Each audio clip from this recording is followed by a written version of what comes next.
Howdy, everybody. How you doing? Steve Dangle here. Let me just tilt the... Yeah. Steve Dangle here on the Sportsnet YouTube channel. This is Watch a Leafs Game with Steve Dangle. Hooray! This is somehow our first Watch a Leafs Game with Steve Dangle about the Bruins. Puck drop coming soon. Graphic. Also, this is Sheldon Keefe's first game against the Bruins as Leafs head coach. So that just gives you an idea, because some people, when the Leafs were struggling at the beginning of the season, do they need a coaching change? He hasn't even had an opportunity to coach against every team. And also they've won 4 straight since we started immediately just slamming the panic button. Leafs haven't lost since I last saw you. Ooh, shouldn't have said that. Ooh. They were about to get shut out 1-0 by the Tampa Bay Lightning the other night. But then I reminded Twitter that Andrei Vasilevsky is he's on my fantasy team, which was the kiss of death for the Tampa Bay Lightning. John Tavares scores with about 40 seconds to go. Willie Nylander with the overtime winner, and we're all happy. No Zdeno Chara on the Bruins tonight. That also makes me happy. Hey, this is a great way to watch the game, isn't it? On YouTube and everything. Thing is, I don't do this for every game. So how are you going to watch it? TV? Well, yeah. But what if you're not near a TV? What if you can't do a TV? Sportsnet Now, I think, is something you should go with. If you go to, and I'm going to hook you up, all right? If you go to www. Did you know that that's how URLs start? If you go to snnow.ca and enter the promo code DANGLE20, you'll get 20% off 3 months of Sportsnet Now. Because of my number, 20. Last year, when the season began, it was 10. And you would have only got 10% off. But I changed my number so that you would get more percent off. That's how this works. So, snnow.ca, Dangle20 is the promo code. All caps. You got to scream it. Scream it at your computer. Say, Dangle20! Give me money back! Make it cheaper with Dangle20! Like that. To everyone watching using headphones, why? Is first time? Is this the first time you've ever met me? Anyway, puck drop coming soon. Few things that we have planned for tonight. So first intermission, we're going to show you some Jillian Fisher content, because she's now with the Sportsnet team and back with a mighty vengeance, creating all the hockey hashtag content in the world. So we're going to show you some of that content. And then in the second period, she'll join us and we'll watch the Leafs game with Steve Dangle and Jillian Fisher. And then once we're done there, second intermission, we're going to show a video that dropped today of, I talk about the Leafs for a living. And I roast them and I talk about when they're bad. So at Leafs Media Day, I wanted to give them the opportunity to give it back. So we showed them a bunch of footage of me playing hockey. I only started playing 2 or 3 years ago. Still bad, by the way. I played last night for the first time in 15 months. I was bad. But about as bad as I left off, so that was good. Anyway, the video is the Leafs grading my game. Folks, it is really hilarious. Jack Campbell is as nice as you'd imagine. Morgan Rielly is as ruthless as you'd imagine. Jason Spezza and John Tavares are both dads. I don't want to spoil the whole thing, but and I don't know if Rielly had the line of the whole thing, or Spezza, or Nylander. Nylander's more subtle. Not everyone picked up on what Nylander was saying, but we'll show that later. And then we'll do a little bit of story time, sort of behind the scenes with that. It's 7:04 p.m. Eastern, which means puck drop is very, very soon. The Leafs lineup is the exact same, except Joseph Woll is backing up Jack Campbell Now, this would be Joseph Woll's first game if he were to play. All due respect to the kid, I hope he doesn't. Peter Mrazek tweaked the injury that he tweaked, so that's not good. It's a little concerning that the Leafs had him on the bench as backup the other night, saying he wasn't 100%, and it turns out he's so not 100% that they had to call up Joseph Woll. Liljegren in the lineup, which means Justin Hall still isn't. And there have been reports out there that the Leafs are shopping at least one of Justin Hall or Travis Dermott. Very interesting. Travis Dermott is currently on the Leafs' top pair. And Justin Hall makes more money and is not in the lineup. It's a shame. And Dermott had such a big block against the Lightning. I would like to see, before the Leafs make a rash decision, I would like to see Riley with Hall for 3 games. Because Muzzin Brody, I think, makes a lot of sense. Sandy and Liljegren makes a lot of sense. I would like to see Riley Hall just to see if it works. But at the end of the day, Riley Dermott, Riley Hall, if we're talking about deep playoff runs, I just don't see it. But it's November, so maybe I should chill. Who saw Patrice Bergeron 4 goals the other night?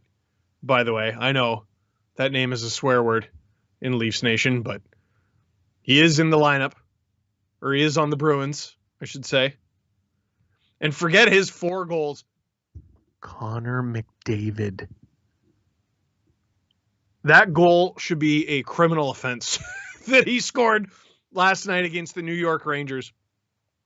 I did get a comment that I thought was very funny, because McDavid is currently scoring at a 180-point pace, which is dumb, but it's also 10 games in, so it's not totally luck. The other thing is he's second on the Oilers in scoring. Draisaitl's got 23 in 10 games to McDavid's 22. Bizarre. But I saw a funny comment. Oh, McDavid couldn't have done that back in the day, back when hitting was allowed. Okay, bud. I went back today. I didn't tweet it, but I went back today and I just typed in Wayne Gretzky goals. Folks, I'm not hating on the man. He's the best player to have ever played, certainly the best scorer to have ever played. The goals are hilarious. The goalies do not move. All he has to do, his secret was take a slap shot. And the goalie strategy was to flail wildly. And weirdly, it never worked. Connor McDavid, come on. He's playing against his peers. No one is scoring like him, except for one guy, and it's his teammate / line mate. I think we can probably safely say Connor McDavid's the best player in the world. At very least, the best scorer in the world. He's absolutely unbelievable. Leafs trying to make it 5 straight wins tonight. Before we get to puck drop, let's see if we can get to a few of your questions, courtesy of Robert Malloy. Looking through the chat. Jason, will Carolina's streak end tonight? Sure looks like it. Last I checked, they were down 4-0. Nothing against the Hurricanes, but a sick part of me wants them to lose tonight just because I want Freddie to lose tonight. Not because I don't like Freddie, but I don't want him to beat Jack's record. Because, let's face it, Leafs Nation, that's the last thing we need. Logan, I have Campbell and Ullmark in fantasy. What do I do? Oh, can you only dress one? Oh, boy. Oh, man. Hasn't Ullmark struggled a bit? I don't know what his numbers are. Let me look. I know Campbell's done extremely well. He really only had the one stinker of a game against Pittsburgh that we had the joy of watching a couple weeks ago. And it's not like he was alone in that regard. No, he's been extremely good. I'm a little worried about the workload. Oh, shows what I know. In 4 games, Ullmark has a .927 save percentage and is 3-1. I think he had a rough preseason is probably what I'm thinking of. Yeah, so far so good for that contract. It's unbelievable that the Bruins managed to snag Ullmark in the offseason. They still have Swayman. And they might get Rask back. That's not fair. Dill, a good portion of these players on the Leafs haven't played Boston, notably Campbell. Will this affect their performance? Ideally, it will affect their performance because the Leafs who have played Boston, I'm sure have nightmares about them. So the more guys to have not played the Bruins as Leafs, the better. IMHO. Matt, will producer Drew make an appearance in Dangits? I hope so. Bless Rasmus Dahlin. He's got the benefit of that. Dang it will be kind of later. I think that play that he had happened the night we released our last Dangits, but the Sabres lose. I don't know if you saw it. The Sabres lose. Puck goes in the empty net. Dahlin goes to angrily swat at the puck, and he fans on it and falls. That's a dang it. Hey, speaking of dangits, shop sportsnet.store. I remembered. You can go to shopsportsnet.store and get your dangits merchandise, hat picks merchandise, mostly those two things. If you're a goaltender, 10 the goal. All those things. Yeah, there's the graphic. Shopsportsnet.store. I did get it right. Stupid Jesse Blake making me insecure about the URL and making me forget it. Shopsportsnet.store. Gosh darn it. Oh, and one more thing to promote. Sorry, you're getting a graphics workout tonight, everyone behind the scenes. Sorry, Colin. Easter seals. So this is the last opportunity I will have to promote it with you. Raising money for Easter Seals Ontario. That's a charity that helps out kids with physical disabilities. In the chat, I think, and in the description of this video, you can find my fundraising page. I'm raising money for them. I'm currently in first place for fundraising, and I want to keep that going. During the Pittsburgh game, we got like 250 separate donations, which is banana sandwich, and I will read them out on today's show. We already got one from Joshua. Thank you very much, Joshua. I am trying to raise $50,000, and I'm already above 20, I think. Let me check. $20,723. Let's keep that going, everybody. Let's keep that going. In the description, in the chat, donate to Easter Seals, everybody. Big fan of that charity. They helped out my family when I was younger. My sister has cerebral palsy, and we got to go to Easter Seals camps, I think twice. It was a lot of fun. It was a rare opportunity for the family to get out of the house as a family and have lots of fun, like in an accessible environment. It was great. And I want to pass that forward because those were, or pay it forward. Those were memories that we all still have and cherish in our house. J-Dad, if the Leafs trade for a defenseman, who is it? Yeah. So here's the thing. Rumor seems to be it could be. Oh, here we go. Game's about to start. God, those Bruins jerseys are good. I wish they weren't. Two really good save percentages going head to head. Sorry, what was the question? Leafs trade for a defenseman. The rumor is supposedly it could be like a pick, and the Leafs will basically get cap room, which they do need. They need flexibility, but I mean, what usually happens in those situations is someone gets hurt. Oh, Marchand already at it. Already at it. What usually happens is when you trade a guy, because you're like, oh, we have too many guys, is they end up getting hurt, and then all of a sudden you're digging deep on your defense. So I would like them to get someone in return, but what are the odds you're going to be able to trade one of your defensemen for a different defenseman who's going to help you and solve some of your cap issues? And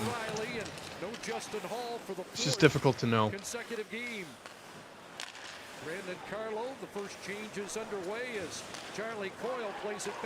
Leafs with the home whites tonight. I gotta say, this looks pretty good. Whoa. Bruins with some pace to start tonight. They know they're on Hockey Night in Canada. A lot of Bruins fans in Canada. A lot of fans I saw like, oh man, they got Tampa and Boston back-to-back. How are they going to handle that? Whoa. Honestly, good. Good. They need the test. If having better teams in their division elevates the Leafs' game, good. And if the Leafs wilt, I mean, good. Then they'll learn something. What a save by Omar.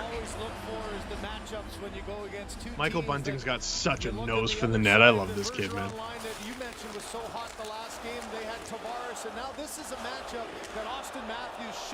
Oh man. Allmark was barely even looking at the thing. Oh, get out of here. That's so good. Oh, wow. Donations pouring in. Erica, Michaela, Connor, Robert, and James, and another one just now, Mark. And Kevin just in now. Holy mackerel. Thank you all so much. Donating to Easter Seals. Leafs hold the zone and lose it. They've done a better job of holding the zone in recent memory, I've noticed.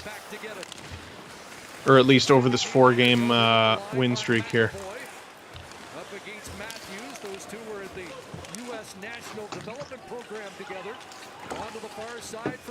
Hydrate, kids. Yep. Campbell doing a good job clearing.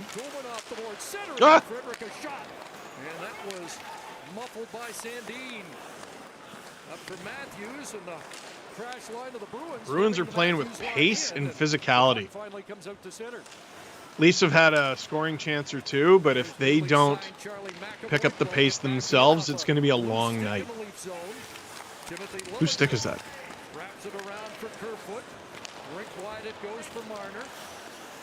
Oh, if I say anything that has already been answered by the broadcasters, just remember I can't hear the game.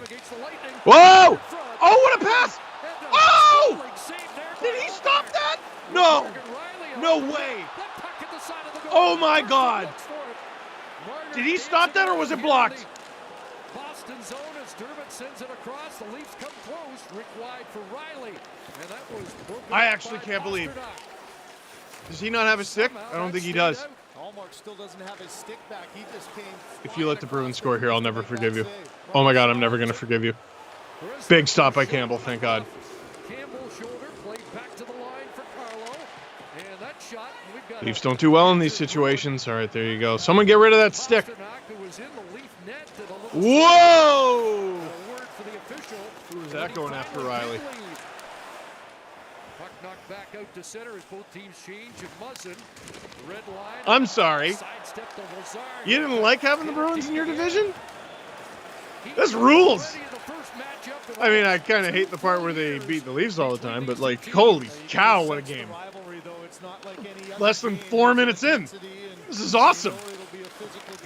This is the most exciting start we've had on one of these streams, I think.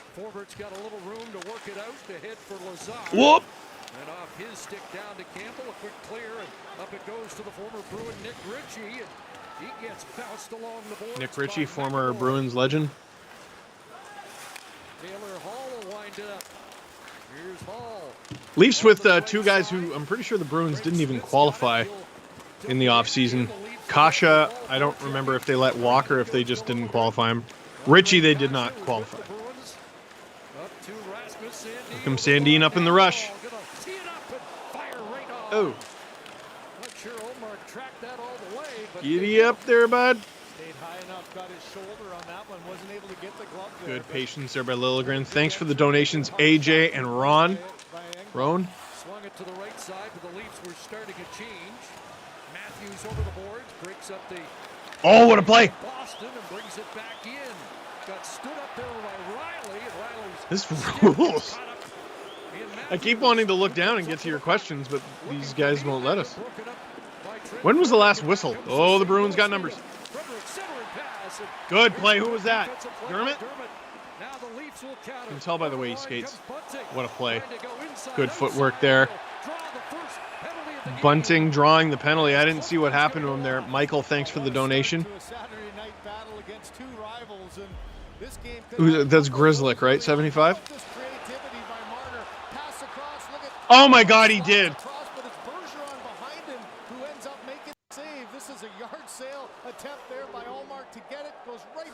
Oh no, it was Bergeron.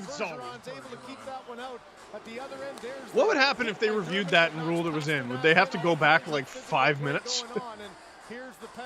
Yeah, that's roughing for sure. Thanks to Amanda for the donation. Oh, Clifton. Power play brought to you by Stellara. Ask your doctor if Stellara is right for you. Morgan Riley shot. Let's see if the Leafs top unit can get it done again. And Forbert gets the clear. The Leafs are 3 for their last 6 after going again-ish. 17, and they have a power play goal. There's the 4 forwards in overtime as the Heroes against Tampa. Against the Lightning, 4-on-3 off the stick of William Nylander. Not the first time the Leafs have won an overtime game with 4 forwards. Make amends for a terrible 5-on-3. But that's the key point. Is he didn't allow a bad 5-on-3 in the first derail you. I mean, he kept in the game. He had a 1-goal game, and now a 4-on-3. It was a great matchup. Bruins penalty kill against the Leafs power play. Both super mediocre. Kicks it back to Marner. Into the zone, Who will beat whomst? Oh, what a pass! Oh, man! Marner's had a couple real good ones tonight. Oh! Oh, this looks great. Oh, if Tavares doesn't lose... Oh, hey! Oh! Tavares doesn't lose the handle there. That's an easy goal. Sandin holds the line.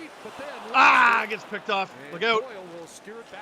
Off that Bruin. I didn't see who that was at the point, but if he wasn't tired, that could have been bad. Just a close call, as you mentioned. Tavares couldn't keep that puck on the end of his stick. Now Spezza with a couple dozen seconds remaining. Nick Ritchie had it knocked off his stick, and The Leafs have an opportunity for another rush. One more rush. Jeez, chat, I haven't had a chance to look down. Sandin rolling it through. After it goes Ritchie. Brandon Carlos on it. Turned away from a check and sends it 200 feet. Bruins kill that penalty. Leafs with the one shot, but let's be honest, they had a little bit more than that. Ooh. There's David Campbell with the line. Kerfoot will play it through. Get in there, Andre. Oh, okay. Behind the Boston net. And now McAvoy a hit. Brad Marchand, who had 4 assists on the 4-goal night for his center iceman. Pasternak checked by Brody, trying to get it back along the end boards. Bruins giving it back a little bit here. Bit of a panic dump. Ah! Lands really good.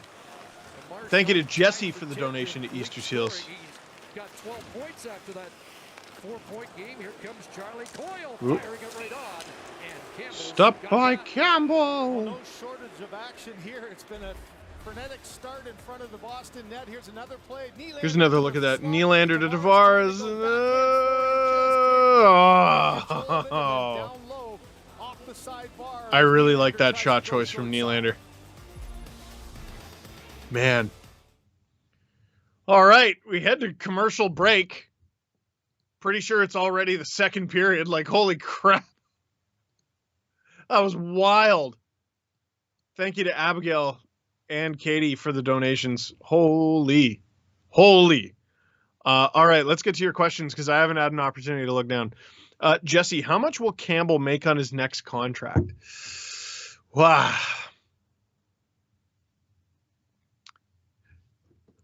I'm going to look up a comparable here. And I don't know how good of a comparable it is. But I think, yeah, that's about right. So Jack Campbell is a goalie who is currently performing really well, is a pending unrestricted free agent, but doesn't have a long track record of success. Is that not Linus Ullmark? Ullmark was really, really good last year. He was solid in the prior years. Like, I'm just looking up his numbers. He was a .917 last year with the Sabres, which is nothing short of a miracle. .915 the season before, .905 in the season before that, where he played a career-high 37 games. And this is another comparable, Ullmark to Campbell. Neither guy has played half a season yet. And Ullmark ended up getting, I think it was 4 years, $5 million per. No move clause in each of the first 2 years, and then modified no trade in the second 2. If you could get Jack Campbell for $5 million, I don't think you can complain that much. Whoa! Whoa! David Kampf saved that nearly off the line. I think the net might be off. It is off. Oh! Campbell making the initial save there. The puck trickles behind him. And David Kampf with the unreal save. There's Grzelcyk. Not 75, but 48. Not even close. Oh, wham! Campbell makes the save, but he doesn't get all of it. Gets behind him. Let's take a look at this. Oh! Wow. Dude, this game rules. Oh, Muzzin gets a penalty. Leafs head to the power kill. That means they're going to get a shorthanded goal. Power kill. There's Kempf, the man who just saved a goal, out there killing this penalty. Kempf, Marner. Liljegren, Riley is the penalty kill D pair, which is interesting, and I kind of wonder if that's the next step for the young lad. Liljegren getting a look with Riley in the Bruins. Taylor Hall, who is not a Leaf and never was, with the deflection goal, and Muzzin is not happy about that. I don't think he liked the call.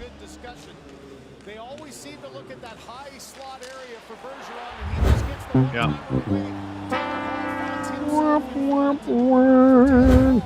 Did McAvoy hold the line? Looked like it. Ah, great tip in front. What are you going to do about that if you're Campbell? The shot, I think there was another deflection before it hit Hall. Kind of hard to tell from that angle. Ah, shut up, dude, in the front row. You sit down. Boo. You know, living in Oshawa, it's actually really difficult for me when the Leafs play the Bruins. There's a lot of Bruins fans here. There is a mural of Bobby Orr, after all. Famous Oshawa general. Bobby Orr, Eric Lindros, Mark Savard. Oh, did Bunting draw another one? No, he did not. Oh, Willie, great stick work there. Leafs get scored on first at home. Now they got to battle back against the Bruins, who aren't exactly taking her easy tonight. This is why it's a loser attitude to say, oh, it's early in the season. Oh, it's October. Oh, it's November. Do the Bruins look like they're playing like it's October or November to you? Expect more. Expect more. I'm not criticizing them because I think they've actually done well tonight. But why are we taking it easy on the Toronto Maple Leafs? First time? You know what I mean? Just get here? First game? Whoop-a-day. Okay, Marner's had a few passes that have led to scoring chances. But no matter what the next opportunity he gets is, he should shoot. Like that. Because they won't be expecting it. Let's see what we got for questions. Oh, wow, he said, let's go. How original. Shut up, Taylor. Goon. With the win over Vegas, is this the turning point for the Leafs season? So this question was sent in before the Leafs got scored on. I mean, yeah, in a way. I mean, it was going nowhere very fast. You're screaming at each other on the bench. They almost lost to Chicago. Chicago, who is 1-9-2. So they've only won one game. And out of the 11 games they've lost, only 2 of them were in overtime and 1 was against the Leafs. It's not good enough. Yeah, the Leafs have had some good opportunities. The Blackhawks stink. Detroit didn't have their top scorer. Tampa's missing Kucherov. Vegas is missing everybody. But you need to win. You need to win. And the Leafs' dominance over Vegas was great because they should have. Vegas didn't have anyone. Remember a couple weeks ago, we were flabbergasted that they lost to the Penguins, even though the Penguins didn't have any Penguins? They fixed that against Vegas. So, in a way, it's a turning point, but there's still an unbelievable amount of games to go. Simon, who was the first overall pick the year you were draft eligible? So I was draft eligible 2006.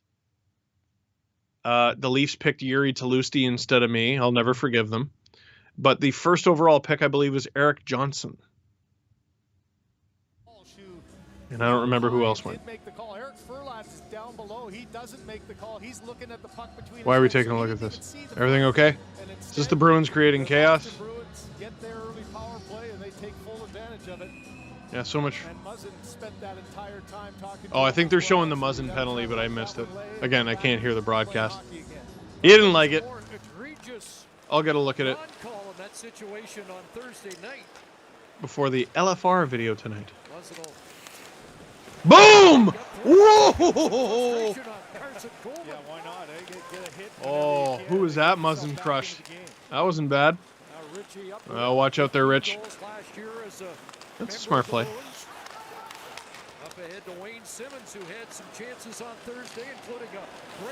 Well, on the downside, the Leafs are losing 1-0. On the bright side, Jake Muzzin is playing pissed.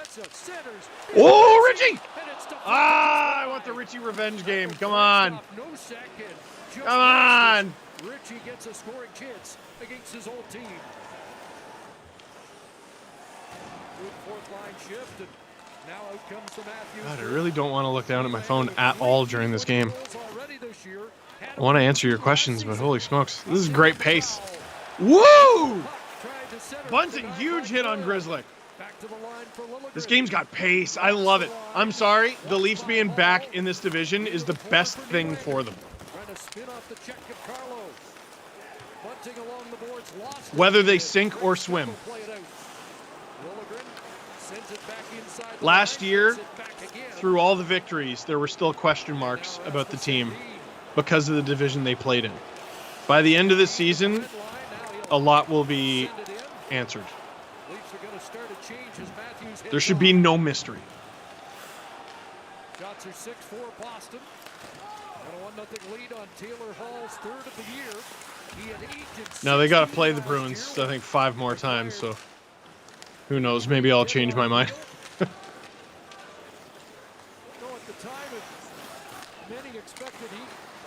sign with Boston, but Great play. love Boston and Great movement. signed a cap-friendly contract. Kerr flipped into the corner for Tavares. Well, he's cooking a little here. John Tavares will cycle it back for Can't Kerr. really get off the boards. Bounce there along the end boards, and now Tavares back in after it. Okay. Marner's got room. Okay. Riley back, and the net knocked Well, I have no idea what just happened. I think Marner scored. They're probably going to review it. I think the net was off, but even if the net is off, it can count. They'll talk about it. I would like to freak out right now, but that was chaos. That was... do you have any idea what happened? No, I don't. Why are we talking? Why are we talking? We have video technology. I don't know what we're talking about.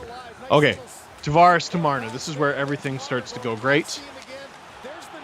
Okay, so Bergeron knocks Tavares into the net, which knocks the net off.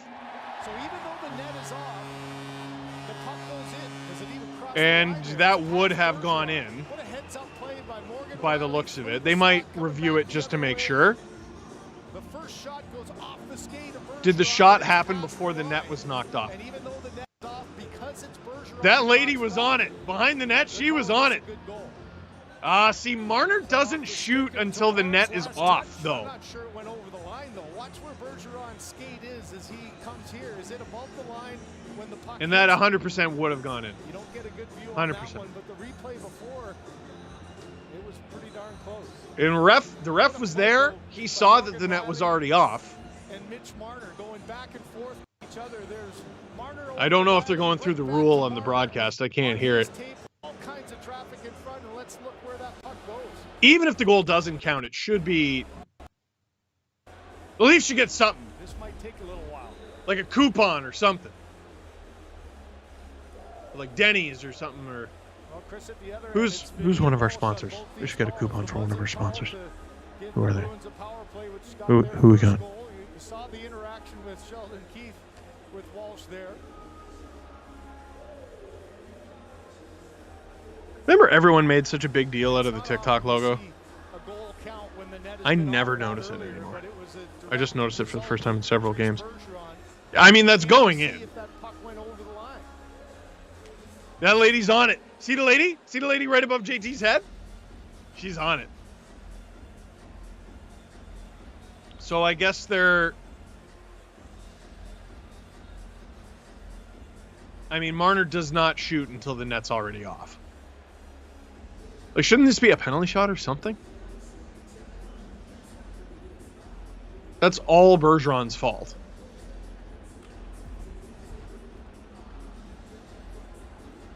I believe they said call on the ice is a goal, so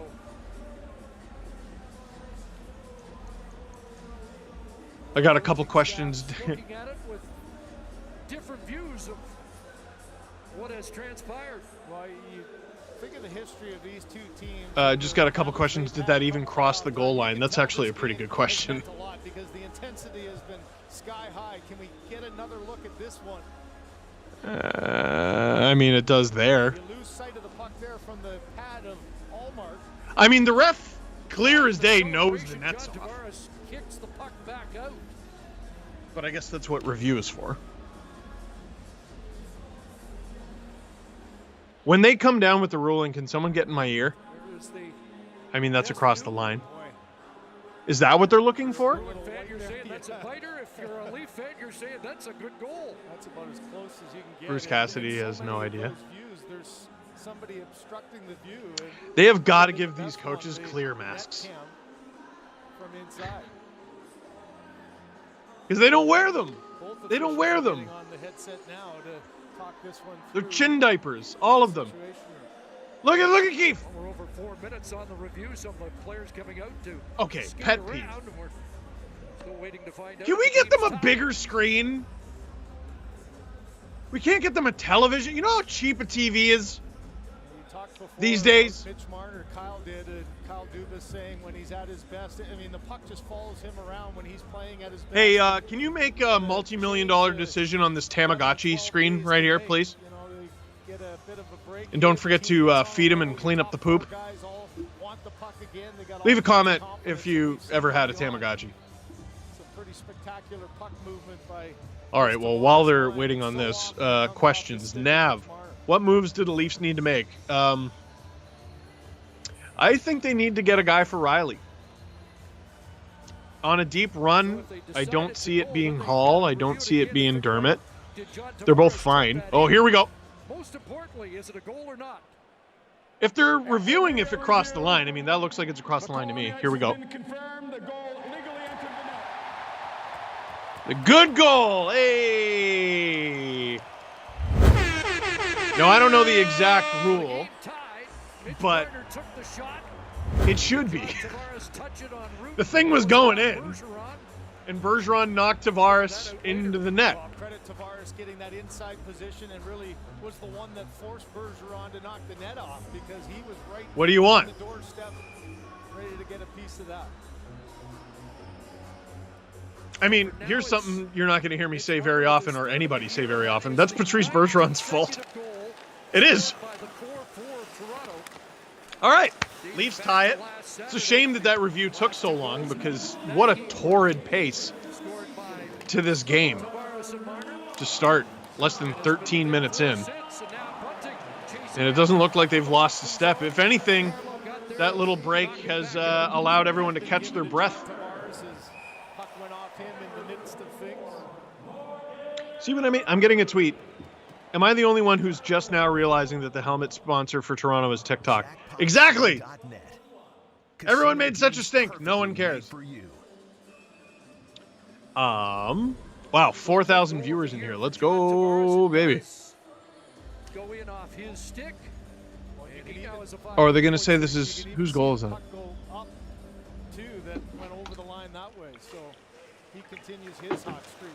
Oh, boy. Get back there, Mitch. Oh, boy. Oh, what a stop by Campbell. The words on my tongue were literally Marner's having a great game. And then that happened. Ooh. All right. Best left unsaid. He is having a great game. And didn't I say earlier he's got to shoot? Shoots and he scores. I don't know if he's going to get credit for the goal, but he shot it. And they scored. Former member of the Harvard Crimson, so he played college hockey in the Bruins. Tavares is so good along the boards. And now Dermott for Engvall. Tavares kind of goes underappreciated on a team full of guys with crazy flash. Holy cow, what a rocket from Hall.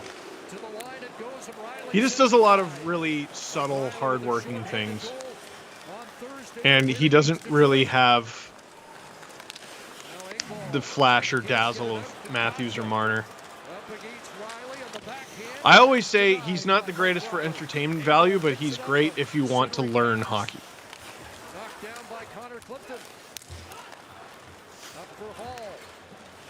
You could have never watched a hockey game your entire life and appreciate Austin Matthews. You know what I mean? You could watch him, know nothing about the sport, and be like, okay, this guy's one of the best at it. Tavares, you might be like, I don't know, he's kind of slow. Wait, why does he have 2 points? Oh, 2-on-1. Big stop. Campbell with the pat. God, I love him. What a golden retriever. Here we go. Wade Simmons. Oh, man. What does he got to do to buy a goal? He's had so many chances the last couple games. And, oh, boy, rough stuff. What's going on here? How did this start? Camera wasn't on him. Oh, Nick Ritchie and Trent Frederick. I guess we're not friends last year. That or they're both just hockey guys and love fighting. Oh, that's a great play from DeBrusque, who usually eats the Leafs alive. And he misses the net. Spezza, what a pass to Simmons. Oh, and it almost gets under the blocker arm. Man, what a game. What a game. Watch a Leafs game with Steve Dangle. I'm Steve Dangle here on the Sportsnet YouTube channel. Click like, click subscribe. Tell all your friends.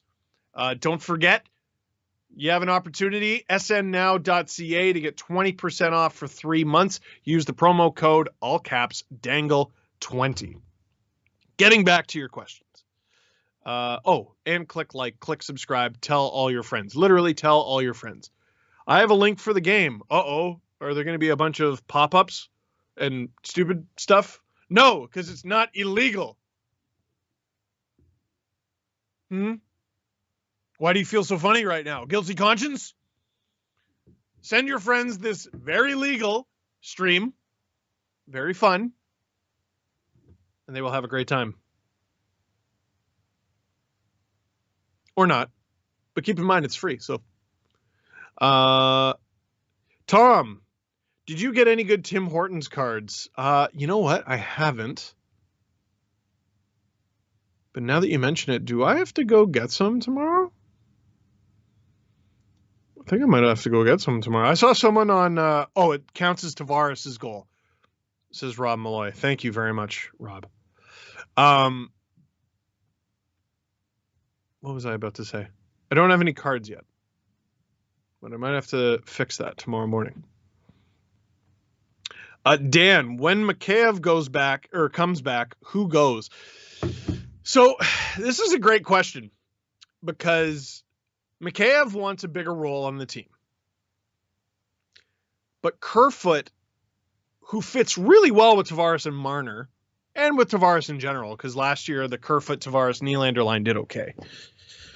Kerfoot's $3.5 million cap hit in the top 6 is fine.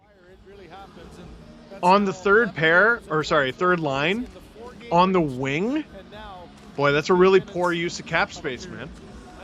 So when Mikheyev comes back, what are you going to do? You're going to slot him with Tavares and Marner right away? I don't know if Mikheyev's ever played with Marner, so that could be interesting. I would like to see him get an opportunity at least. But to me, Mikheyev is one of the more effective... That's a high stick. One of the more effective shutdown forwards the Leafs have because of his speed. And putting him with Kempf and Kasha makes a ton of sense. No offense to Pierre Engvall, but Mikheyev is Engvall, but better. They're about the same size. Engvall's a little bigger. Mikheyev's at least as fast, maybe faster. Better decision maker, frankly.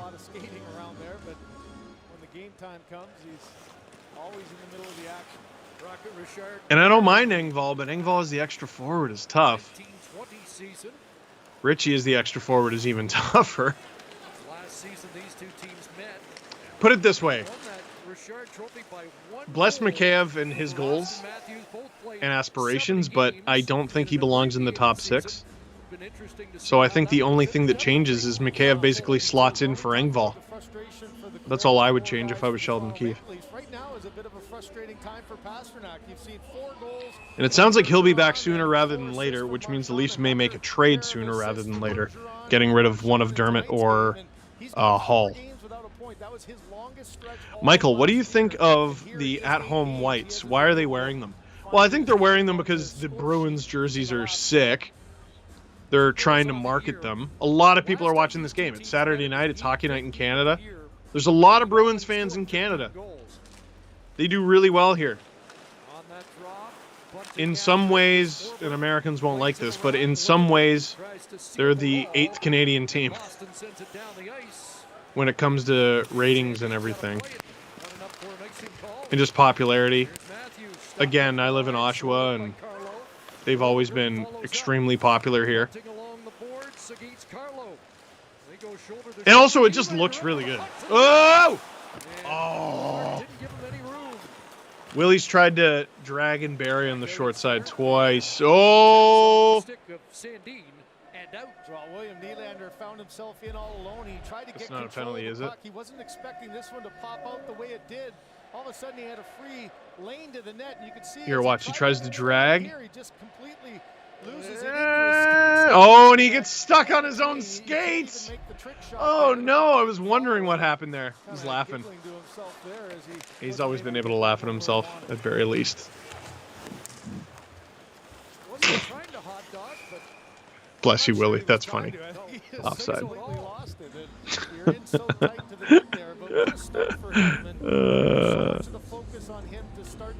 Abraham, will the Flames beat the Rangers? Are they playing tonight? Well, I mean, the Rangers lost the 6-5 game in overtime last night, so you should probably bet on the Flames. Has that game started? I don't think so. No, it's the late game. Oh, wow. There are actually two teams with really good records. The Rangers are 6-2-3. Flames 6-1-3. I knew the Flames were doing well. I didn't know the Rangers were doing that well. Oh! Oh, Pierre. Bless you. I mean, that's more of the pass than anything. That's a terrible pass from Kemp. What's he thinking? There you go.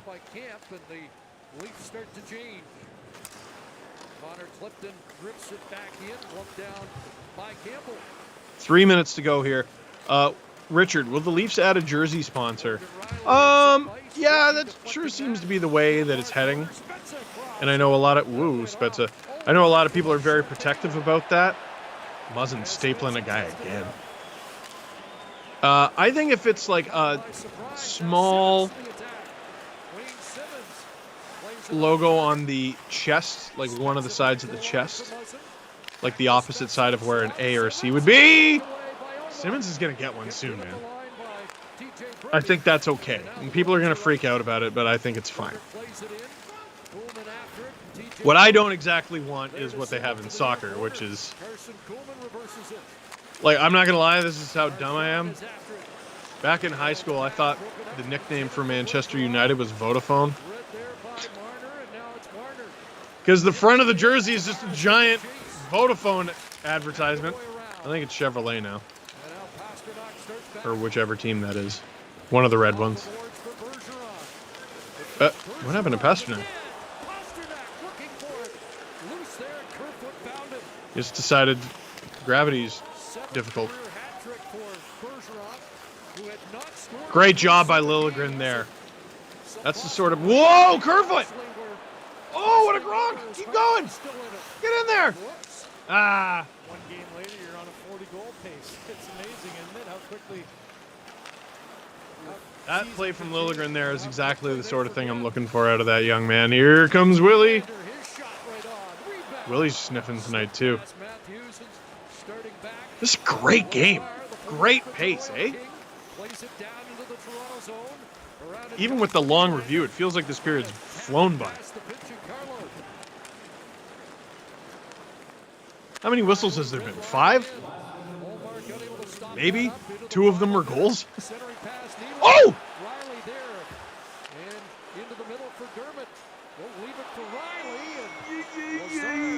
Yeah, Willie did his best there, yeah. It's not the greatest situation. The thing the Bruins really do is they collapse back to the middle. Good passes, nice quick support. The shooting lane got taken away. Tom goes, can you tell when Engvall is trying? I can't. I think he always tries. It's just his decision-making makes it look like he's not. As he flubs the puck. In the middle of me saying that. Honestly, he's most engaged when he's angry and going at guys. At least that's my favorite version of Engvall.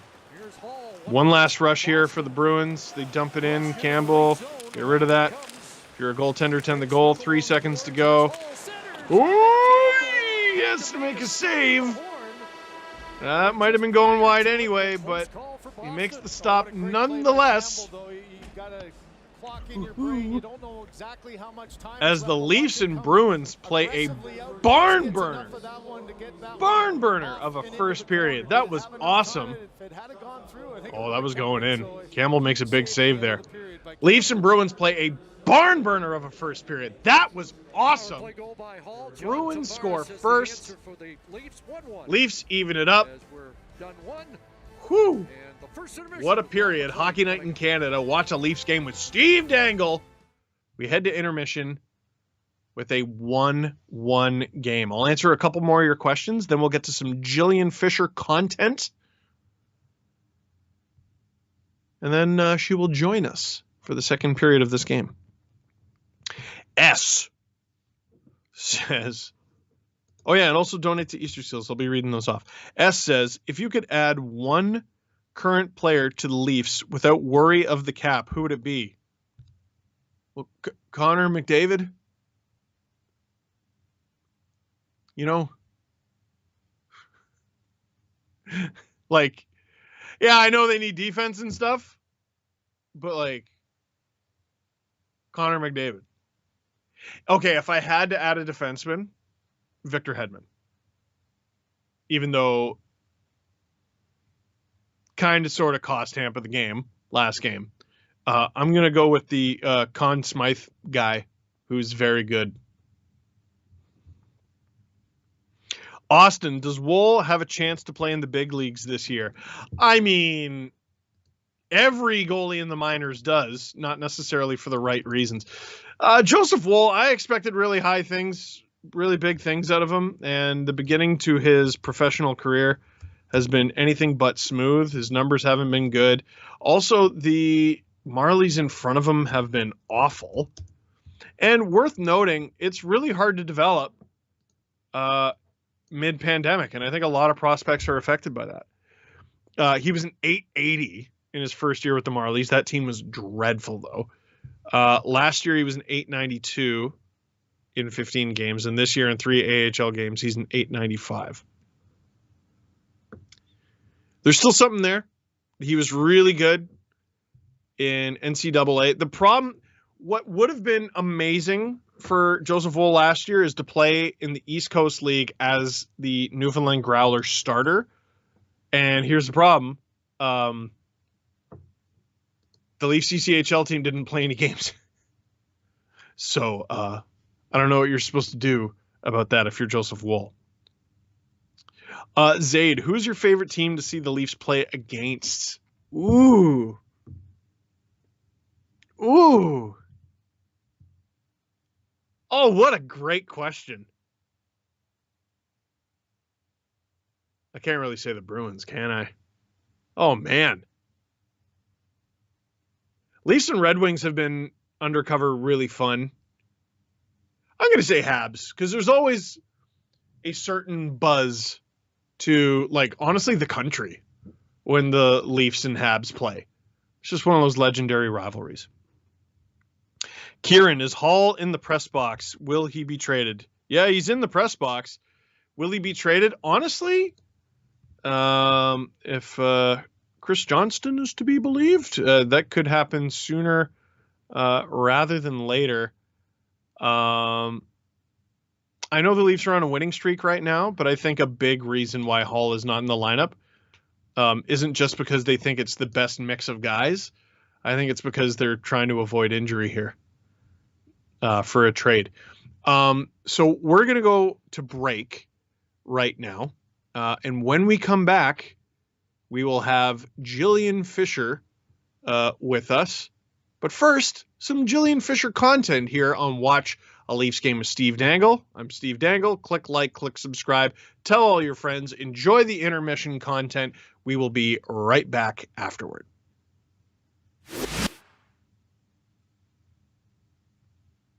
I'm going to blink until this stuff... Thank you all so much for coming in today. As you know, everyone's kind of having some trouble hiring right now, but we are hopeful that we can identify the perfect person for the position of our primary rival. Thanks for having us, even if we shouldn't have to interview, given that we're clearly the most qualified. Well then, I guess we're just gonna jump right into it. So if we could start off by you guys telling me a little bit about yourselves. We'll go first.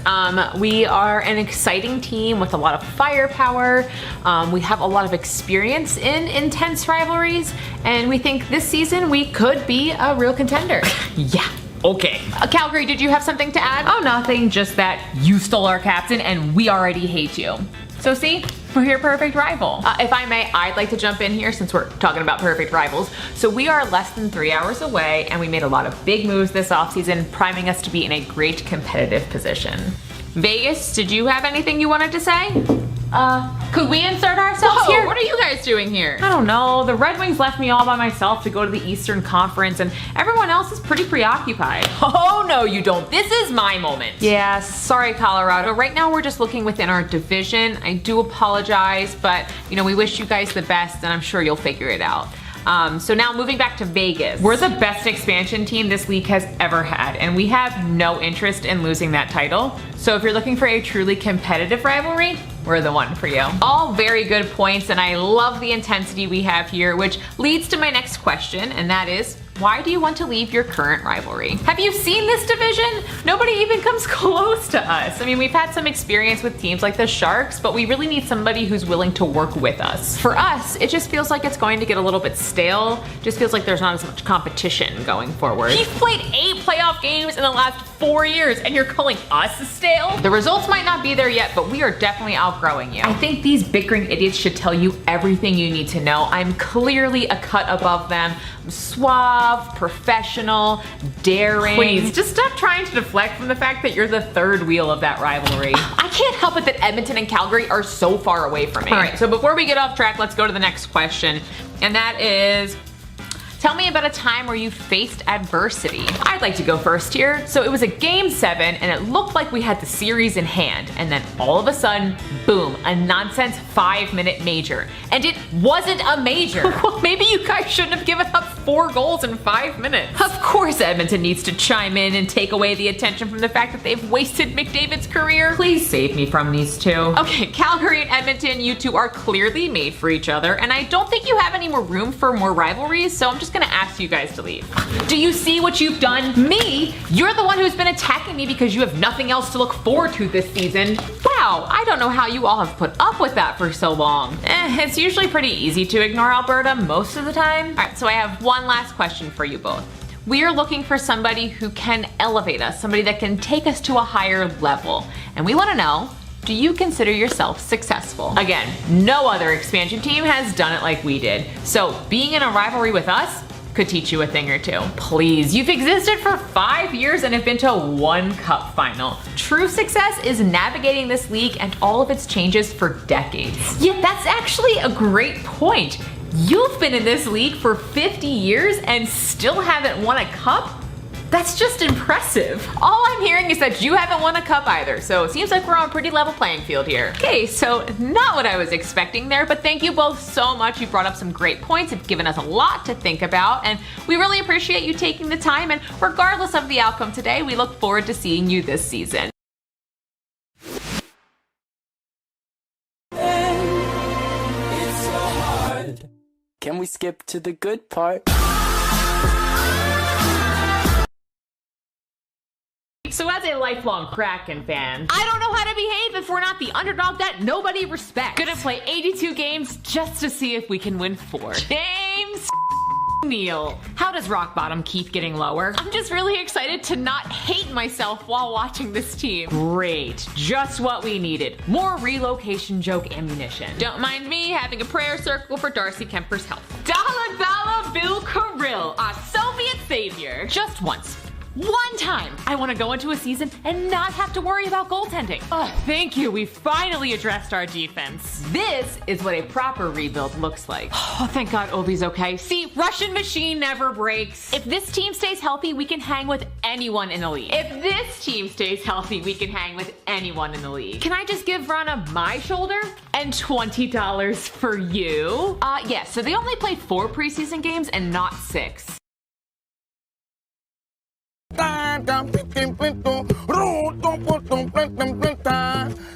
hey, chicken corn on a corn can.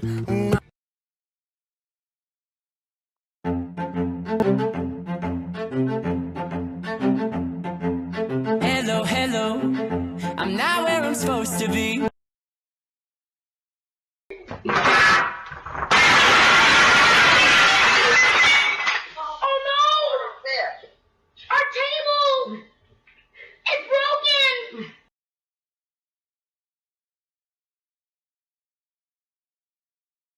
I already watched it enough when you make it and edit it. It's just all watching all me.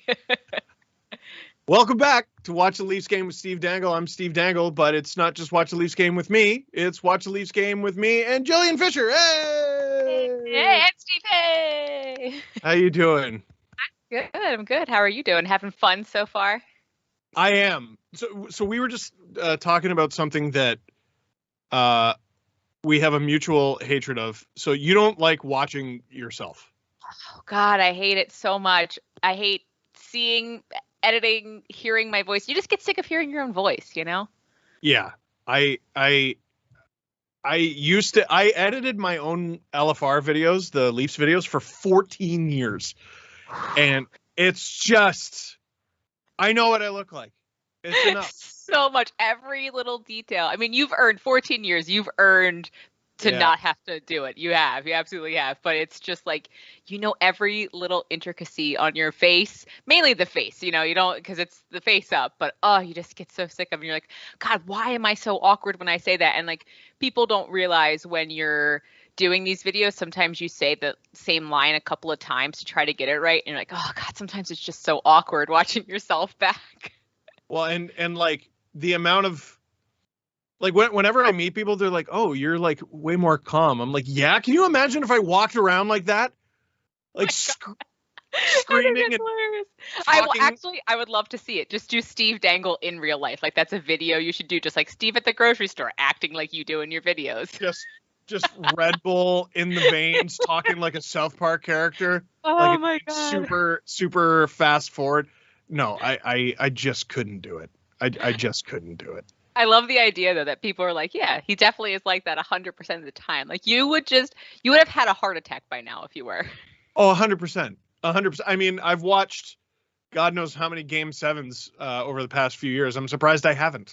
Yeah. The Leafs have put you through the ringer, that is for sure. Oh, and now they're playing the Bruins tonight. Yeah. So that's wonderful. Yeah, it's a good game too. It's a lot of fun. It's fun to see these two teams back playing each other. It has been a very fun game so far. What is it like as an American getting the amazing treats of watching the Canadian broadcast? I said I feel like I'm an outlaw. I'm like breaking the rules here, getting to watch the Canadian broadcast. I've never actually had the chance, even when I was in Canada. I feel like I didn't watch because I'm usually at the game, so I'm not watching the broadcast. So this is my first time ever seeing a Canadian broadcast.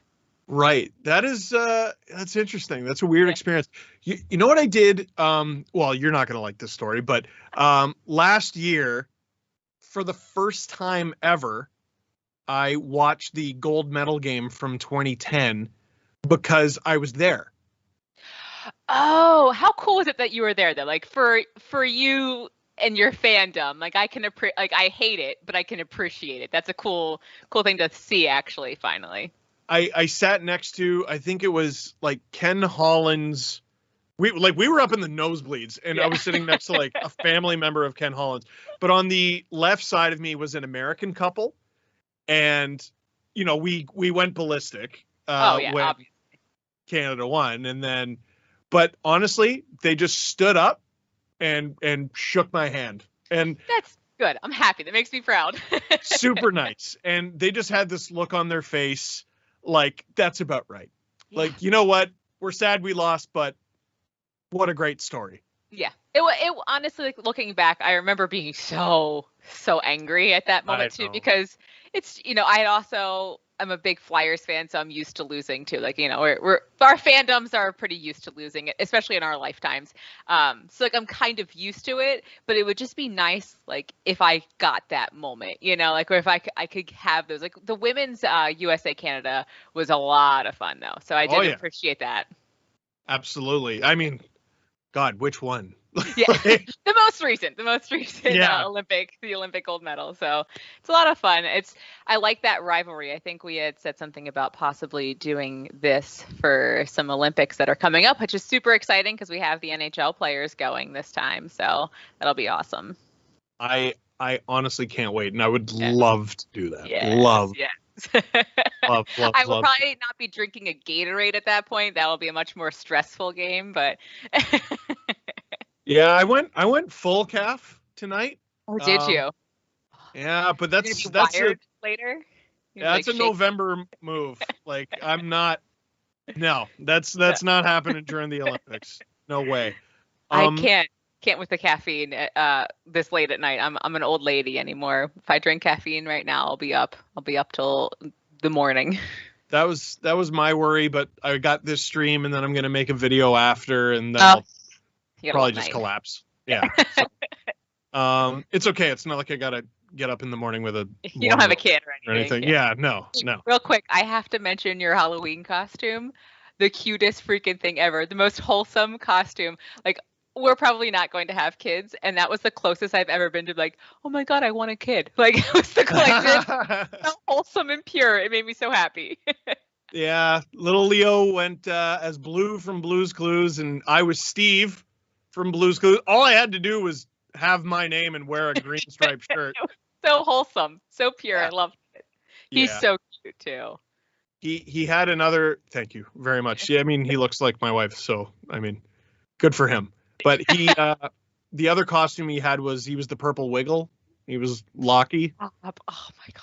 This kid, I cannot wait to find out what this kid sounds like one day, because I feel like I sound like a hoser, and then my in-laws, his grandparents, are Scottish and have these thick Northern Scottish accents, these Aberdonian accents. And the only show he watches is full of Australians. Oh my god, he's gonna have a great accent. Everyone's gonna be like, "Where are you from?" Yeah, it's, Oshawa. Like what? Where's that actually? What? Yeah, what part of New Zealand or wherever the? We do have some questions from the chat. If you would like, before the period starts. Absolutely. Tom says, "What made Jillian want to make these videos?" I wanted to have fun. I think we were actually talking about this before we came on live, and just how a lot of times in sports coverage, it can be a little serious, sometimes mundane. And I just, it's a little stuffy. And so I just wanted to like inject some fun. Hockey and soccer are my two biggest sports. I grew up just around hockey. And I traveled a lot. I collected shirts. And so I had like a handful of teams that I needed. So I just snagged them online, and I just started making it to have some fun. So, okay, this is not from the chat. This is from me. So I have 1,000 figurines behind me that I've acquired over the years. Yeah. I have there's something like 75 in this room. And I try not to think about how much money I spent on them over the years. Have you ever even let it cross your mind how much you spent on NHL merch? Too many times, actually. And I'm like, oh god, this is what my problem is. This is why I don't own a home yet. It's not the avocado toast, it's my NHL merch. Right.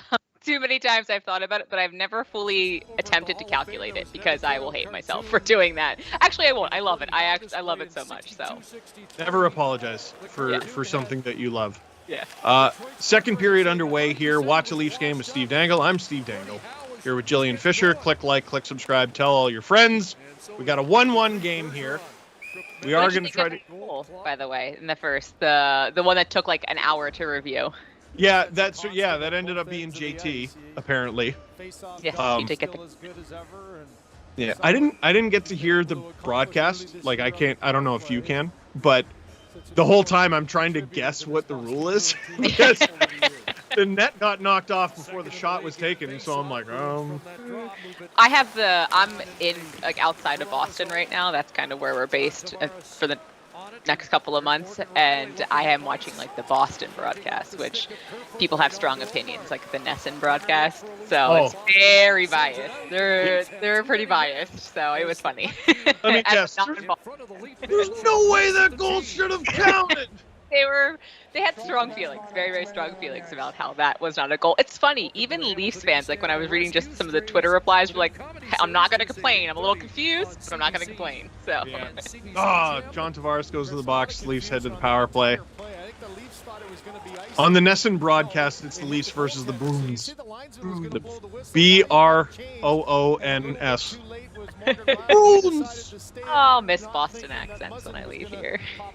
I wish the Bruins didn't beat the Leafs all the time because I really do like that city. It's a wonderful city. It really is. It's beautiful there too. And if you can just get past like the Boston sports fandom, they're passionate. Like I keep telling myself they're passionate, and that's why I try to respect that. But sometimes, especially with how much they've won, it's so difficult. Yeah, they're a fun bunch I've encountered because they'll tell you suck to your face and then buy you a beer. Yeah, you know exactly where you stand with Boston folk. I do love that. That's like I say, like Boston, New York, and Philly. You really get that, or like they will tell you to your face, but like also like respect. Here's a beer. Here's a drink. So you might like this. 2014 draft in Philly, so I was there, and in the parking lot there was a car. It was like driving the wrong way, like it was driving into some restricted area or whatever. What I would be accustomed to is security walking up to that car and going, "Oh, excuse me, sir or ma'am, this is actually restricted. Could you turn around?" Blah blah blah. The security guard in Philadelphia goes, "What are you, nuts?"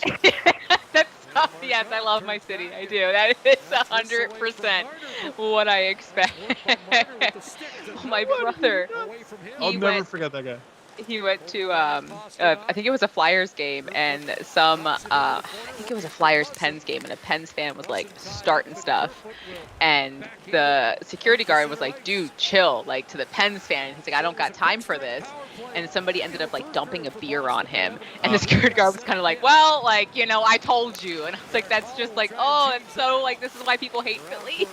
That's funny. That's funny. I did... Oh, yeah, I saw a Flyers-Rangers game. Oh, did you? Yes, I did. Actually... No, about when? Oh, man. No. 2018, I think? Oh, okay, so not too long ago. Whoa. Oh. Kasha revenge game and Nick Ritchie revenge game. Big deal here. Where was I going with that? Oh, yeah. So, Flyers were taking on the Rangers, and I got a text message from someone who I used to do KHL videos with. Oh, that's cool. Yeah, and we had a video series called Joining the Rush. He was from Moscow, and that's really cool. Moved here, and we did videos together. Good name. Yeah, and there was this 15-year-old who made a fan page for us on basically the Russian version of Facebook called VK.com. And Steve, you have such an interesting life. Do you know that? It's pretty weird. Well, here, it's about to get weirder. So there was this 15-year-old who made that group, and that was a few years before I was at this game. So I got a text while at that game. He goes, "Hey, remember the 15-year-old who made that fan group for us?" I go, "Yeah." He goes, "He's in net for the Rangers tonight." What? It was Alexander Giorgiev. No, stop it. Yeah, when he was a teenager, supposedly, it was either him or a kid with the exact same name. Which, like, I would believe it could happen, but, like, not likely, I feel like. Whoa! Fans on the shot a little bit. Have you ever had a chance to, like, say, hey, by the way, Georgia, do you remember, like, or were you that person? No, I used to be such a dork about that. Like, I would talk to a player, and, you know, a few months later, I would get to talk to them again, and they would remember me, and I'd be like, oh. I'd be like, oh my goodness, you remember. And it's like, but you act like you've been here before. It's like, this is not your first rodeo. Get it together, Steve. Don't embarrass yourself, which is, I mean, that's kind of what I do professionally. I was going to say, counterpoint, steer into it. Oh, always. Always. Oh, Bruins with a bit of a partial 2-on-1 here. And it goes wide. Hooray. I get to say hooray. I mean, I'm like, I just want both teams to not have fun, actually. I'm from Philly. So, like, you know, it's like I hope both teams have fun. I was like, I hope both teams don't. So, you know what? That's one of my favorite games to watch, though, where I'm like, it also, like, I watch it, and, like, when somebody scores, I'm like, oh, okay, so I hated that team less, actually. You know, it's like one of those moments. Right.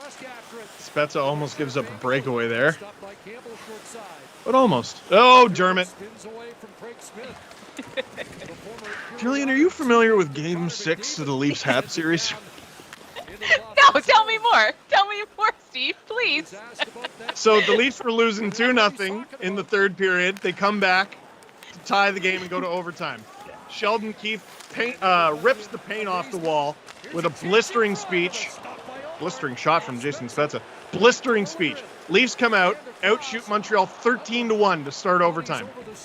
Travis Dermott does a spinneroonie random move in his own end, and with the second shot of overtime, Montreal scores and forces Game 7. And we know what happens. We know what happens. Why? What happens? Again, we were talking, I think, before, too. It's a miracle this team hasn't given you a heart attack yet. Last time I went to the doctor, she was like, your blood pressure is perfect. Really?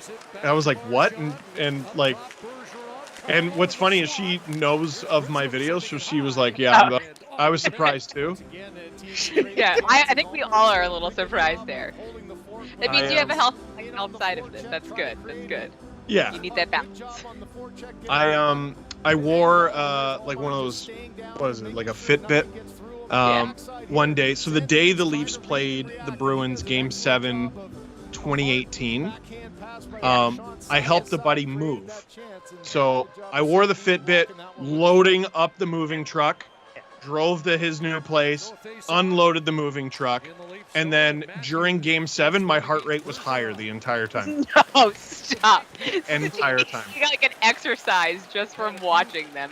Like, does your thing ever tell you, I don't have it on right now, but does it ever tell you to, like, it would be good for you to breathe right now? Like, it'll remind me sometimes. I'm like, thank you, Apple Watch. Thank you. I did need that reminder. The bro chill setting or whatever. Whoa! That squeak in?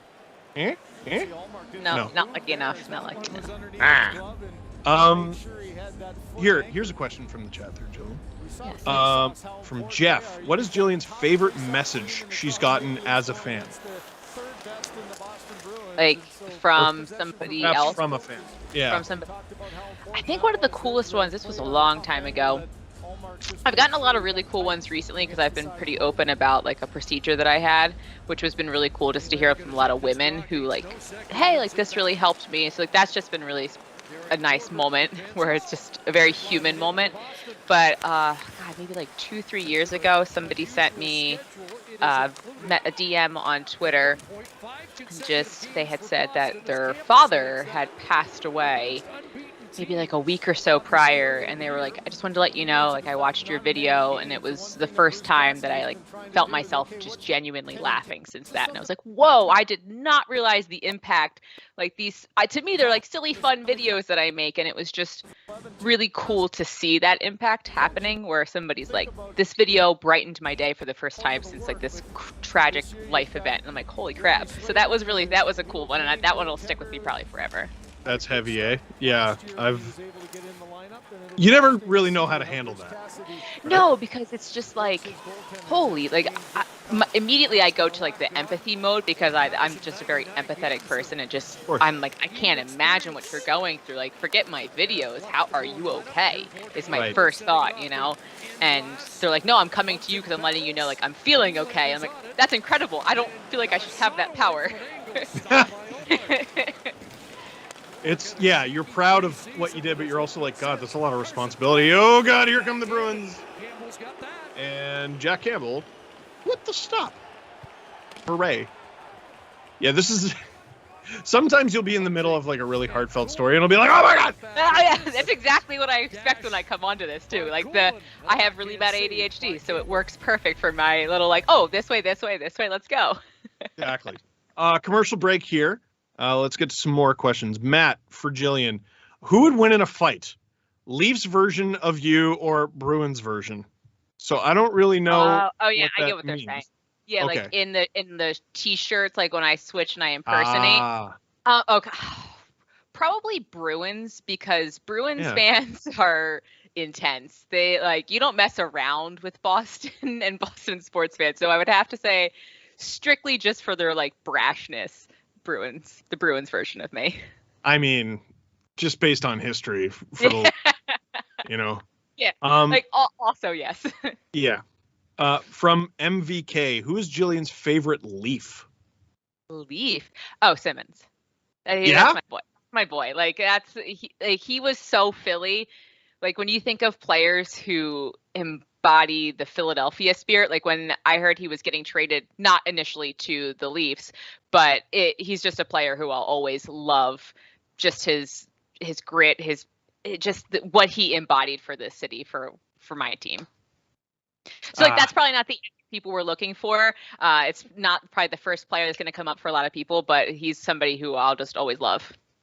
No, that's a great answer. It caught me off guard because I was like, why? Oh, right, he was a Flyer. Yeah. And the Wayne train, baby. Yeah. Oh man, I still remember. I don't remember which game it was, but it was that 2012 series against the Penguins. Oh God, that was the definition of chaos. I loved it. It was my editor got really mad at me. This was an old job I had writing scripts for highlight packs, and they were supposed to be like 90 seconds max, and it was like 8-4. Simmons scored this ridiculous breakaway goal. Crosby fought Giroux. Yeah. Oh, that series was incredible. Like it was everything you want in playoff hockey. And the editor kept going, "Oh, you can cut this. You can get rid of the fight. It takes too long." I'm like, "It's Crosby versus Giroux. What are you talking?" Cut that fight. Do you want to know a funny story? The Flyers went on to play the Devils the next series, which I only know that my husband loved this because the first time I met him was at the Flyers-Devils game. We didn't talk that game, but I yelled a lot of obscenities at him. Yeah, and then we went on a first date 6 months later, and he was like, we were just talking about the last game we went to, and he's like, you were the girl yelling at me. Yeah, so that's how No way. Yeah, so we were just chit-chatting about because we met online, and we met and we talked about our passion about hockey and whatnot. And yeah, so we go on our first date, and we're talking about the last game we went to, and he's like, yeah, there's this girl, and she was just yelling at us, and we were trying to get the ushers to get her to stop. And I was like, cool, yeah, what game was that again? And I was like, so whereabout were you sitting? And he was like, oh, it was you. Yeah. Hey, listen, we're married, so it worked out. He knew what he was getting. But yeah, that's how we met. First time. Jillian, that's spectacular. Yeah, I love that story. So then at our wedding, I got the NJ Devils mascot to come because I thought it was a good way to come full circle. So yeah. Oh my God. Yeah, surprise, a nice little surprise at the wedding. Absolutely fantastic. That's so good. You can't beat it. I made a video about it, and everyone was like, "This is a classic Philly love story." I'm like, "Yes." Yeah. Well, yeah. How'd you meet? Well, she screamed at me. And, now we're in love. And it worked out. Yeah. There you go. And we still yell at each other about hockey. The first time my mom met him, the first words out of her mouth were like, I don't know if I approve of this, because she knew he was a Devils fan. You can't date within your division. So. I like that very much. My mom's intense. You know what? She'd be really fun on this. She's an intense character. Oh, she's brutal. What is her go-to Flyer story? Because every old school fan has a... Back when, if only they played like this guy, right? No, her go-to one is that freaking one of those longest games in playoff history where she stayed up for it. And she said we would be on the couch, and she'd be like, okay, what's going on? What happened? She would just keep dozing off. That's her favorite story, because I think it makes her feel proud that she stayed up and watched it, that's her favorite story to tell. And she just loved that team too, right? Obviously. But that's her favorite go-to one. Oh, Brody got rocked by Pasta. Oh, man. Ooh, is that boarding? I don't know. It looks like it. Yeah, yep. Oh, there you go. Yeah. Stevie can be a ref. Yeah, I love that because I can't hear the broadcast, so I'm just like, here's what I think that is. Yeah. Good for me. All right, Leafs heading to the power play. Hope Brody's okay. Second Leaf to be rocked in as many games. Did you see that hit Giorgiev laid on Marner last game? I don't think I did. No. He got suspended for it. It was just he ended up apologizing. He got. Oh no, yeah, I did. Yeah, I did see that one because I know I saw somebody apologize, and I was like, what was he? He must have been bad if he apologized. And I was like, oh. It was. I see. Yeah, I see why he's apologizing. Yeah, like I mean, at least he knows he's in the wrong. It was like remember that clip of Burmistrov where he's arguing the penalty? Yeah. And He's like, yeah, all right. Yeah. Exactly that. When did he? Because he didn't apologize right after. He apologized like. This is like second period. Yeah. Okay. So. Oh! Madness! Pure chaos. Love Madness! it. Jesus. I gotta give an A for an effort there, trying to get that clear of the zone. 100%. You look like me at Shinny last night. Also, your video where the players talk about that's probably the favorite video I've ever seen, by the way. It's pure comedy gold. I've been dying for that video to come out forever because we shot it at Leafs Media Day, so that was like over a month ago. Yeah. And just so good. And like we could even probably make a second video with stuff we cut. Oh, that's how you know it's good, is when you have that much content in there. Yeah, that's producer Steph and producer Colin who are working on this game tonight, who worked on that. Just amazing. I believe it was producer Soup who came up with the idea of it all. It's a great idea. It is. Yeah. It's so good. Well, and like I've been hammering these guys for years. Yeah. And it was difficult. So, well, I'll get more into the story time second intermission. But the only Leaf I really have any rapport with is Morgan Riley. And because of that, he just murdered. He was having a great time. Great time. But there were a couple guys where there were a couple guys where like Justin Hall seemed pretty eager to give it to me. And I can't imagine why. We know all the things you say, Dangle. You piece of crap. I hope they at least appreciate your passion. Uh-oh, 2-on-1. I didn't realize it was 2-on-1. Oh, yeah, because the penalty's over. This pass gets through, they're in trouble. But it doesn't. Madness, though. Leafs running around way too much. Rebound in front. I know you don't want it, but I want them to make the playoffs again. Sorry. These teams are so fun to watch together. A sick, disgusting part of me wants that, too. You know what?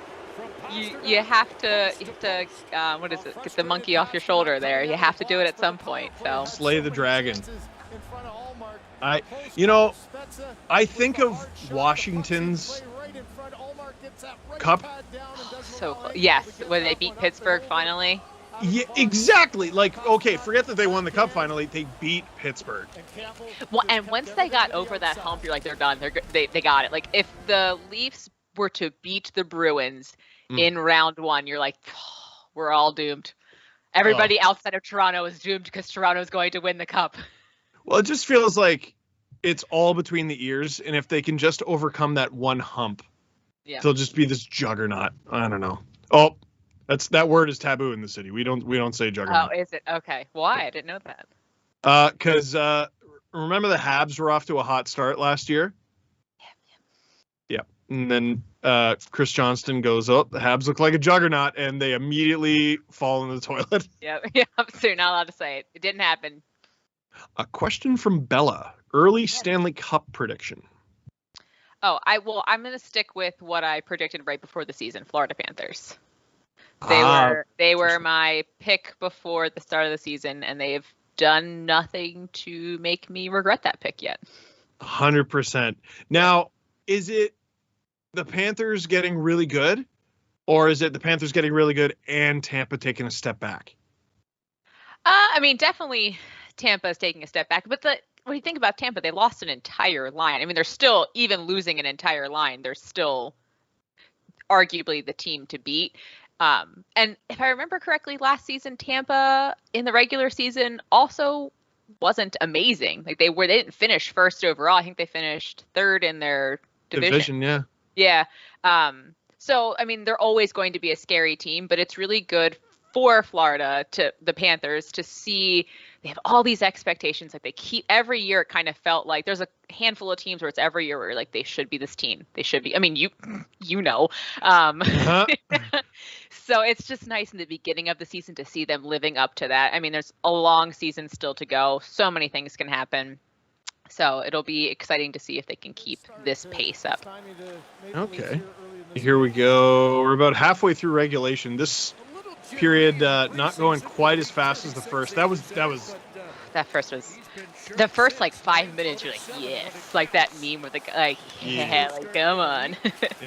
I'm trying to. I almost said it's banana sandwich, but that's been my crutch. 2-on-1. Here we go. Oh, what a stop by Omar on Tavares. That was nice. He's been playing great recently. I feel like the Bruins are the type of team where they're like the Pens or the Caps, where it's like every time you're like, this is it. This is their decline. They find a way. They find a way to be competitive. I don't know. Oh, another partial 2-on-1. Shoot it! For the love of God! Oh, he helped. That was nice, though. He did. That was good. He's having a good game for the most part. But I do. Patience. That I don't got that kind of patience. I'd be like shooting. Like I'd be like the fan that's like shoot. I don't ever yell that, but like I would feel that pressure and I would shoot. I played hockey for the first time in 15 months last night, and that is me. How sore are you, by the way? Pretty sore. Was it nice to be back on the ice? So nice. So nice. You know, the great thing about being bad at hockey is it's hard to lose a step when you don't have that many steps. Pick it right back up. Yeah, pick right back up where you left off. What? Still bad. All right. Good. Great. Good to know. Yeah. Good. Pandemic didn't change that for you, so that's good. Yeah. It was 90 minutes, so that's probably too long, but it's a lot of fun. Exhausting. That's exhausting. 7 guys aside. It was, yeah. How did you not get sick?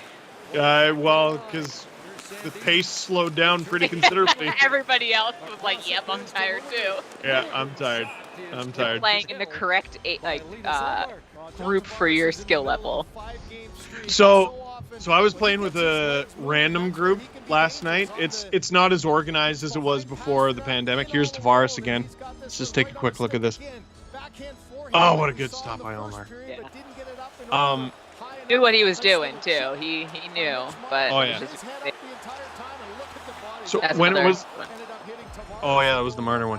When it was a little more organized before the pandemic, I started playing in this adult shinny thing where it was basically like learn to play. So it was the first half was drills, and then the second half was play a little shinny. Yeah. That's so cool. So I was really, really bad to start. And then after a few weeks, I was like, hey, like, I got a couple goals. Like, I get the puck sometimes. Like, I'm not always giving it away. I'm finding open space. Like, all right, I'm getting good at this. And then what happened, and I didn't realize this, we didn't know which group, because there were 2 shifts worth of us. We didn't know which group was going to start.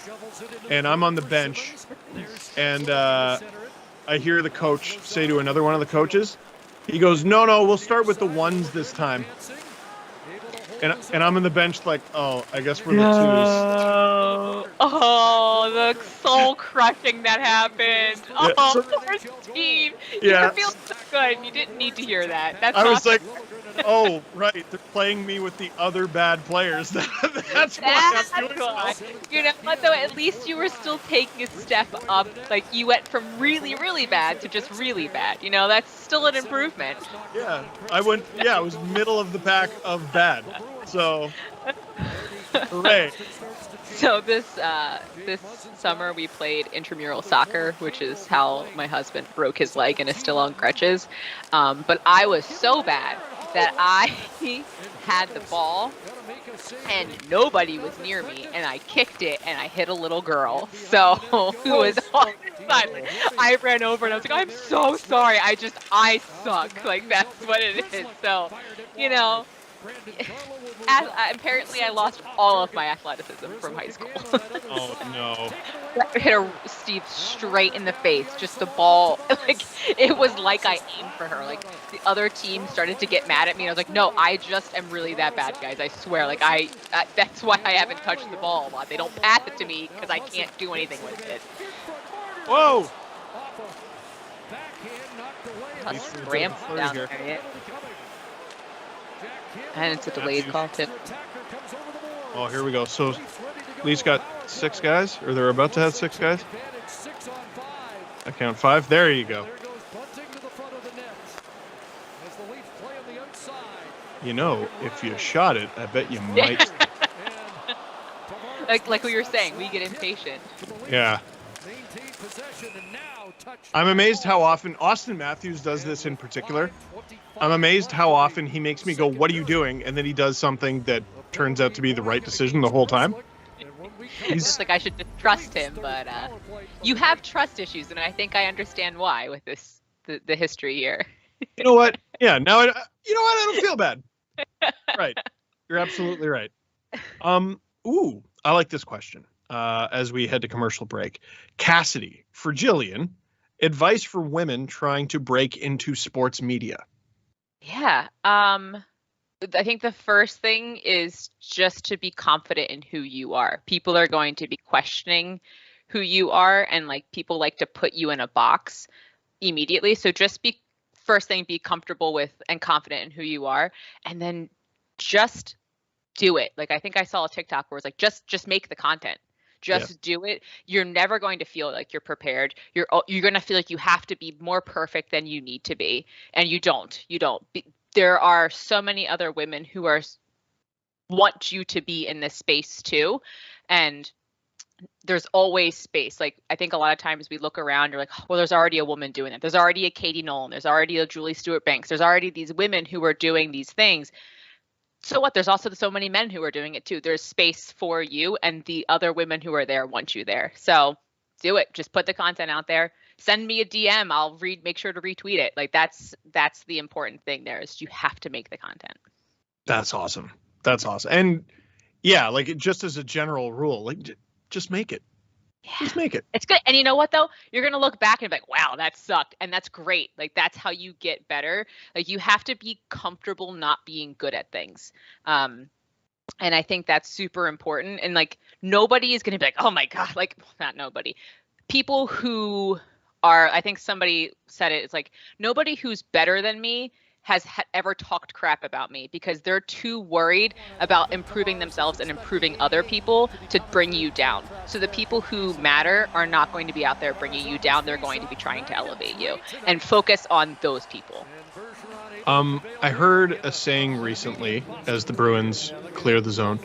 I heard a saying recently, if there are many textbooks for something, there are none. Yeah. That's so perfect in so many ways. Like, I wish I could go back to like 18-year-old me and just like, whoa! Matthew! Oh. Sorry to interrupt. Oh, like, it's exactly what I expected this to be. And that's, you know, they needed that goal. 100%. Well, the top unit especially has struggled so bad. So bad. I do want to get back to that story in a minute, but first, let's watch this. Yeah, because I didn't see it. I saw like the last second of it. Mitch breaks into the zone. Mitch to Austin. Austin with his own rebound. Mitch is having a game. I don't know if they were looking at the offside there. I thought that was perfectly fine. Tavares to Mitch to Austin. Also, he sort of kicks it, but obviously that wouldn't matter. Roofs it. And Matthews is back, baby. I think that's his 4th. I don't know. He struggled to start the season. I need the producer to confirm. There's 4. Hooray! You're right. The lead. Will they blow a lead against the Bruins? It's so good to see like that, those top lines producing a little bit more, because it just, the beginning of the season, it was just this team was not at all. They weren't the Leafs that you expected them to be. So it's nice to see that starting to some production. Well, that was the heartbreaking thing about that series against Montreal is you go through the Leafs' individual performances and you look at the fourth line and you're like, oh my God, they did so well. And you look at the third line, you're like, they did so well. And the defense did so well. And the goaltending was good. But when you have so many eggs in that sort of top four basket or whatever, it's not doing anything. It's just like, what if, you'll go back and you're like, what if this was different? What if just one of them? And then it gets mental too. It starts to get in your head real fast. Because I'm sure in Toronto, the collective media, we can all say it doesn't impact you, but it does. Like, you feel when there's all those people with all that pressure, there's absolutely no way you're not hyper aware of it too. Oh, here comes Engvall. Kasha, revenge game! Revenge! Sorry, you were in the middle of an answer of, I think you got a DM from someone trying to get into sports media? No, I was saying if, whoever messaged in the chat, if you make a piece of content, I especially now, I've been so much better about going through my DMs. I used to not really look at them, and I'm like, you know what, I'm gonna dive in. And so my big thing is, if somebody DMs you, especially another woman in sports who's trying to break in, send that DM, send it to anybody who you think will listen. And again, a lot of the women, they want to see other women succeed in this industry. That's just also a big piece of advice for anybody who's trying to break into it, is send the DMs. Maybe they don't get a response. I like how I keep saying I stop it's how it works. This is if we were watching this together. Yeah. This is how we would watch it. Yeah. Which is, I think, awesome too. I think it's great. I know COVID. You were doing this before. Were you doing this before COVID? Or No, we did ice surfing, which was sort of a similar idea. Okay. Yeah. But it wasn't quite like this. No. Which the first time I watched the replay of this, I was like, this is just cool. It's like you're hanging out with your buddies, watching a game. This is exactly what it feels like. And I just think it's really cool. So, but yeah, anybody who's trying to break into sports media in general, it's all about connections. My first major network that ever contacted me was a connection I had made 3 years ago by just saying hi to people and just engaging with people. And then, that just builds, and it's not something that might not happen instantaneous, but the connections you make are super important. And that's, do that outreach. Say, hey, I made this piece of content, and then engage with them. Whoa, love this kind of stuff. Oh my God. Yeah. Hey, Marchand, very uncharacteristic of him. Never expect that, right? I think Liljegren's getting the high stick. So I do actually have a Marchand story. So there are these two seats in Scotiabank Arena that are between the benches. Ooh, that's fun. What did you do? So I got to sit there for Game 3 of the Leafs. I think it was 2019 series against the Bruins. Ooh, super fun. And there was a face-off not far away. So I'm sitting next to the Bruins bench, right? Yeah. And there's soundproof glass and everything. You can't hear anything they're saying. Oh, the Leafs got the power play. What? I'm sure Nesson is loving that right now. I wish I could hear the broadcast. I have it on the other room. The Bruins are getting screwed. It's Marchand. His reputation sometimes precedes you. That's life. They've gone too far. Yeah. Oh, Liljegren even went to the. What? Oh, what? Just now. How did that transpire that way? How did that go down? I mean, you're not going to complain, but. No, talk about evening the score. So sorry, I'll finish the story real quick because we have a power play here. So Marchand trips Marner on a face-off right in front of the area between the benches, and I screamed so loud that half the Bruins bench turned around No. I go. Oh my God. Yeah. Yeah. Half the And Bruins. did you like make eye contact with any of them? Like, yeah, I said that. What? Oh yeah, Danton Heinen. No. Oh yeah. Oh, I would be like, oh my God, actually, I'm so embarrassed. Nope. No, it's a playoff game, Jillian. I didn't know how to turn it off. No, it's on. It's on full throttle. 100%. Hey! Oh, someone, please, for my soul, chicken soup, for the Leafs fan soul, get me Jack Edwards reacting to the sequence. Oh my goodness. Please. Does this go straight through him? Oof, Maron. Riley with the easiest job in the world, passing it to Austin Matthews. I think that might have got deflected. Doesn't matter. What a rocket. Yeah, that guy just had wrist surgery. Mind you, I had surgery on my pinky on September 1st, and I still can't bend it. Wait, what did you have? Back in August, I broke my pinky. Oh, I was no. playing volleyball, and I broke it so bad that I had to get pins stuck in it, and I'm still in physical therapy for it. Yeah, I've had 2 surgeries in 2 months. Oh my God, Jillian. I know, I was texting producer Drew, and I was like, yeah, we're probably moving soon, too. Like, we are moving soon. And he was like, I swear, my life is not normally this chaotic. Yeah. And he's like, yeah, you're like, sounds like a sitcom right now. I'm like, yeah, I want out of the sitcom. I didn't sign a contract for this, so. Right, you're not making the Friends money. No. If I was, maybe, but gosh, yeah, I'm ready to have my normal life back. Here, I want to get to a couple more questions because the second period is ending. Christian said, who are Jillian's favorite players currently? Currently? Oh, Claude Giroux is... I feel like he does not get a lot of love, or enough love in the city of Philadelphia, but like... He's so Philly. He's just like such this player that embodies that city. He definitely does get a lot of love, but I think he just has a lot of expectations. And you know, when he first came into the city and first came into the Flyers organization, he was like a rocket. Everyone was like, hell yeah. And then it kind of didn't like level out, but when you have such high expectations, when you're that young, I think everyone's thinking it's just going to keep going and going, and it did, but I feel like a lot of people didn't appreciate him the exact way. So definitely he's up there with one of my favorite players. Love him in Philly. And then Ovechkin is always a fun player, and I'm really loving Duclair on the Panthers right now. So He doesn't, like, he's not going to probably score 40 or 50 goals, but more than half of his goals are going to be pretty as hell. I just love it. I can't get enough of it. Every time I see the highlights, I'm like, I love you so much. So I'm enjoying seeing him down there. He's a regular in Steve's Hat Picks, which you can find on the Sportsnet YouTube channel.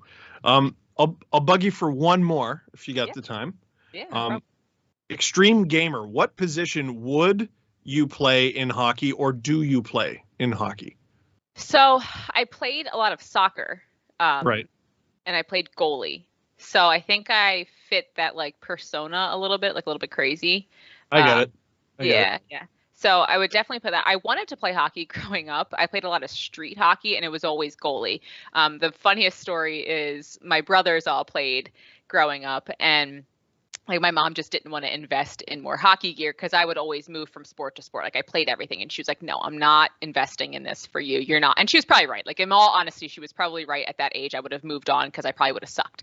But we played a lot of street hockey, and my brothers would use me as target practice. And so my one brother played for the high school team. He played goalie. So they would put me in his goalie gear, and he's 10 years older than me, 12 years older than me. God. And one day she came home from work, and they're just like ripping slap shots on me, and the goalie pads are like up to my chin.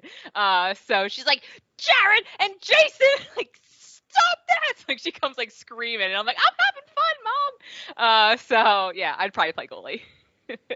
Jared, Jason, and Jillian? And then Jeremy too, all J's. And I love We were it. the original Kardashians. Apparently, my mom picked up on that trend before they did. So we were, the J Crew is what we are. The Kardashians of Philly. I love it. Yeah. Oh God, I hope not. Final score prediction, Jillian, for tonight. Oh, I want to go 4-2. I want to see some goals in the third. I would love to see, but I think that the Leafs have this one, which I'm so sorry if I just jinxed it. I mean, Sorry. But I think the Leafs are taking this one. Leafs blow a multi-goal third period lead to the Bruins. I don't think it would be your fault. No. Yeah, that's true. I think history is on their side, unfortunately, with that. Yeah. Yeah. So on that chipper note, no, seriously, thank you so much for joining me. It's a Saturday night. You joined me for so long. You were obviously the Leafs' good luck charm.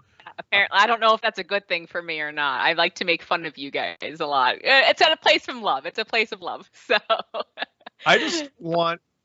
I'm looking forward to your video just impersonating every different Leaf fan's emotion when they finally win the cup. And all of those emotions are weeping. I don't know if I should even try. I think that you just have to do that. I think that I can take a stab at it, but Steve, you're so good at it. You're just so you bring out the emotions so raw. It's so fun to watch, honestly. Well, first of all, I'll bawl in my LFR video, but then I want to do like a rage translator one where I'm like, listen, it's great that we finally won. And then I'll have someone come over my shoulder and be like, you made fun of us for 50 years. I'll be that person. I can be it if you want to. It's like the Key and Peele, the anger translator. Yes. I love it. Love it. Content. Thank Getting you. created right here. Yes, I love it. Thank you so much, though. I honestly, my Saturday night was sitting and watching hockey, so this has been super fun for me. Perfect. Well, I'll let you and your husband get back to yelling at each other about the Bruins the Devils and the Flyers and all that stuff you bond over. Jillian Fisher, thank you so much. I mean, everyone knows where to find you: Twitter, TikTok, YouTube. Sportsnet's TikTok, Sportsnet's YouTube. Where aren't you? I think that might be a shorter list. Pinterest. Oh, no. It's over. Pinterest is over. Over. Yeah. And Facebook. I'm not on Facebook anymore, really. So it's probably the right call. Yeah, right call. Thank you. So, well, thank you. This was so much fun. And I cannot wait to get up to Toronto and harass you in person. Absolutely. I can't wait to go anywhere. Yeah. We're going to have a look at that video that you referenced earlier for intermission entertainment, where the Leafs take a look at me playing hockey and they roast me like a marshmallow. I don't know if you have it queued up, their producer crew, but let's take a look because it's a doozy. Oh, no. No! Maybe get your head up. Good effort, though. Like Charlie Conway out there, triple deacon, eh?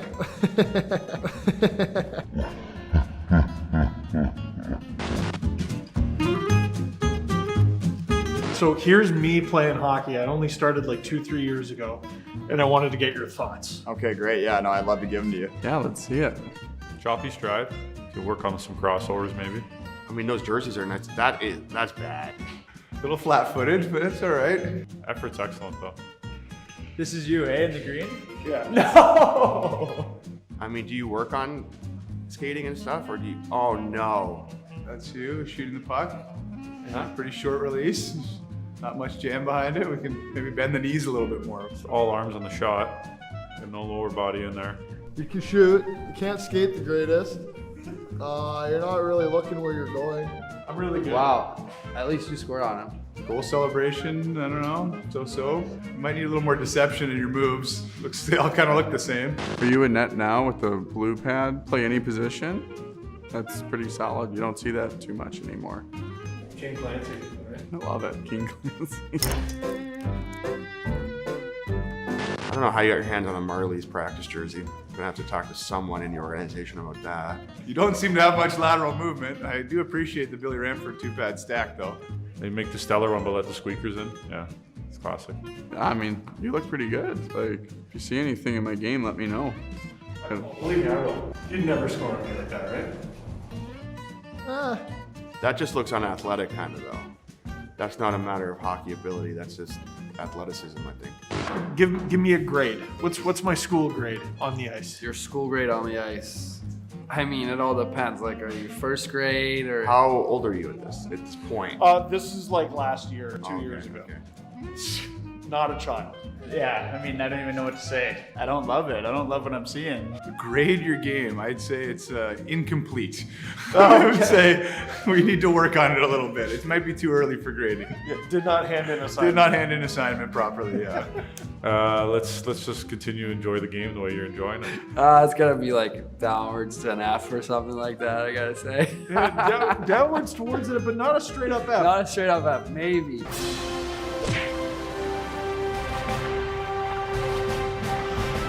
Yeah, I'm not overly impressed. There's not a lot there that was positive, but you're trying, having fun. I guess that's all that matters.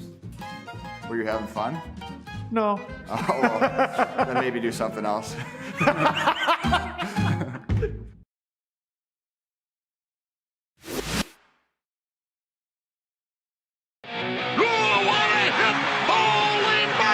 This is a masticating hit. Wow.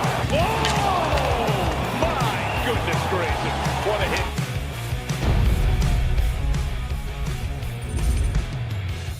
Hest out of Germany. Oh, he is leveled by Rob Blake. Blake knocked him right up in the air and down to the ice. What a hit check. Heading Dvorak to that line. There's a big hit by Pronger. And that sent Perry into a helicopter spin. Well, you get up in the air and Chris Pronger sees you coming. It's easy to get spun around in the whirlpool. Shooting into the far side. Hard on the boards. He tried to jump away from the hit. Hardy is the man who threw the hard hit. Pulled free by Stone. He is hammered by Bufflin. Wow, did Bufflin ever level Stone? That is the devastation that Big Buff can bring. Fed out left wing side, and 2-2 just absolutely leveled there for a leak. It's a solid check, and it was an open ice check. It was shoulder to shoulder on that hit. Played ahead for Duchesne. Cuts it. Oh, he is cartwheeled with a check by Orlov. Oh, my. And that was an unbelievable play. Stepping up. Owen Kronwall with a big hit. When Nick steps up on someone, you get Kronwall. Here's what we mean. Senators break out. Denny Amal to center. And he's hammered by Puddup. Dion Puddup blasts Denny Amal, maybe the check of the season. Up for the middle, stick handling beautifully, but he was hit down for a second and was nailed by P.K. Subban. That was a stiff, hard, and what looked to me to be a very clean hit. As Jeff Norton has it deep in his own zone. Norton got the goal that tied it up, and he is knocked right through the glass. Jeff Norton got knocked right through the glass by Trevor Linden. Trevor Linden trying to send a message to the St. Louis Blues, and he did with that check.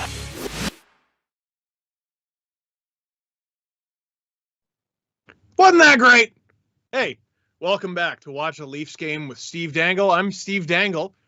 We just had Jillian Fisher for the entire second period and part of the second intermission. She's awesome. She's awesome, and I'm so glad to see her back in the hockey sphere. Now, after that video that you just watched of all those big hits, you saw the Leafs roasting me playing hockey really poorly. So let me tell you a little bit of story time about that day before the third period begins. Leafs, by the way, up 3-1. This is Watch the Leafs Game with Steve Dangle. I'm Steve Dangle on the Sportsnet YouTube channel. Click like, click subscribe, tell all your friends. So that day, Leafs Media Day, thank you to Tess for the donation to Easter Seals, by the way. That day, Leafs Media Day, I'm so glad I didn't hit any traffic because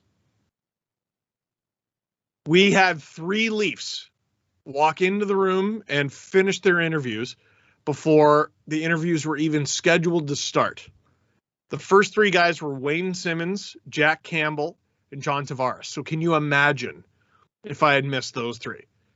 We're talking about a heart and soul guy like Wayne Simmons, the team's starting goalie, and the captain. That would have been bad. So Producer Soup puts together this great 1-minute package of me playing hockey, just brutal skating, barely knowing how to pivot, getting rocked at like a stick and puck, just getting completely blown up. That popped out a rib, by the way. Had to go get that jammed back in by a chiropractor. That was fun. Messed up my shoulder too. But Wayne Simmons, so he wasn't in the video very much because he didn't really say much. He just laughed the entire time. Jack Campbell was, of course, very Jack Campbell, very kind. But one thing that both of them said, Simmons was the first guy we got, and he goes, you know what? You got a good shot. So right away, I'm like, oh my goodness, I have a good shot? And then the next guy, immediately after, is Jack Campbell. He goes, well, you can shoot. And I'm like, I'm feeling so good about myself. And then John Tavares just, in his very John Tavares voice, just goes, oh, that shot's a lot of arms, no lower body. And I go, oh. So that hurt a little bit. Honestly, we could do a part 2. I don't want to, poor producer Colin is on this call, but we could easily do a part 2, like stuff from the cutting room floor. It's just, I don't know, how long do you want the video to be? Kerfoot, for as ruthless as Riley was in that video, Kerfoot was like, he was basically like, after watching me play, he's like, how do you do what you do? He's like, how do you talk about hockey and like you stink? Basically is what he said. On top of the stuff that he already said, he's like, oh, I don't like what I'm seeing. Sorry. I don't like what I'm seeing, basically. Now, Riley. A lot of people were like, okay, so I think Riley has seen some of Steve's videos, and I think Riley's got a problem with him. And I think Riley has seen Steve say that, oh, maybe the Leafs should trade him. So I did say that because I didn't think the Leafs were going to be able to retain Riley. And then turns out I'm an idiot because Riley ended up signing an 8-year contract extension with the Leafs that starts next year. So it's not even this year, it's next year. Where was I going with that? Oh yeah. So Riley is aware of me. He follows me on Twitter. And just because he's been with the organization since 2012, he's the Leaf that I have the most rapport with. I don't have most of those guys are like acquaintances, or like I've spoken to them a couple times or met them a couple times. I try to be hands off with the Leafs because I got to be able to talk about them objectively and everything. Like, I had a Leaf text me once, like he didn't like something I said, and I didn't have a problem with it, and I didn't have a problem with the guy, but part of me was like, I don't know if this should be happening, because I don't want to have to watch what I say, or because if I said it, I meant it, but I don't want to ever have to be like, oh, am I about to get a text about this, if that makes sense. So Riley went really hard at me because he was comfortable doing it, and I went really hard at him. Like, something left on the cutting room floor is, he's making fun of my shots against David Ayres, and I go, yeah, well, I scored more against him than you did. Another thing is, I said, hey, one thing you and I have in common, I said this to Tavares, I go, one thing you and I have in common is we scored on David Ayres. And you see him, he takes a minute and he just smirks. He goes, you're right. You're right. We did both do that. It was such a fun video. I'm thrilled by the response to it. I'm so happy. Promoting a few things real quick. snnow.ca. If you sign up for Sportsnet now, you'll get 20% off for 3 months if you use the promo code DANGLE20 all caps, Dangle 20. There it is. There it is. Hey, 20% off for 3 months. snnow.ca. Also, going to promote Easter Seals. Once again, it's a charity that helps out kids with physical disabilities. There is a link in the description of this video. I'm trying to raise as much money as possible. If I raise $50,000, I'll do an all hat guy LFR. And if you don't know what that is, you will. Don't you worry, you will. Well, hopefully you will. Raise $50,000. And I'll also give you a shout out because I get the donation directly to my email. Give you a shout out right on this stream. What else we got? Shopsportsnet.store. If you want your hat picks and dang it's merchandise. Shopsportsnet.store. Yeah, there it is. Hat picks, dang it's, all that. We got it. If you're a goaltender, 10 the goal! Merch. And, not now, but I think one of the commercial breaks in the third period, we're going to play Is Steve Wearing Pants? Is he? What kind of pants? Oh, we're doing that now? We're going to do that now. We're doing that now. Is Steve wearing pants? We're going to find out. We're doing it now. Why not? Why not? All right. 10, 9, 8. Leave your guesses in the comments or in the chat. Sorry. What are we at? 5, 4, 3, 2, 1. Hockey pants are technically pants. I don't know. How do we, what would we classify this as? Are these shorts or are they pants? Looking good. Oh. I guess the third period started. Watch a Leafs game with Steve Dangle. I'm Steve Dangle, who now has to wear hockey pants while sitting down in a chair for the rest of the stream. And I got to tell you, hot, very hot. John Tavares going to the box for the second time tonight. Naughty, Johnny. Not very captain-like. Oh boy, was Bruce Cassidy upset. Again, I ask, what is the mask?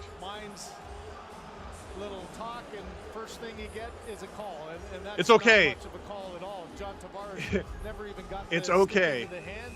I only pull the mask down when I'm screaming. Creating the power play.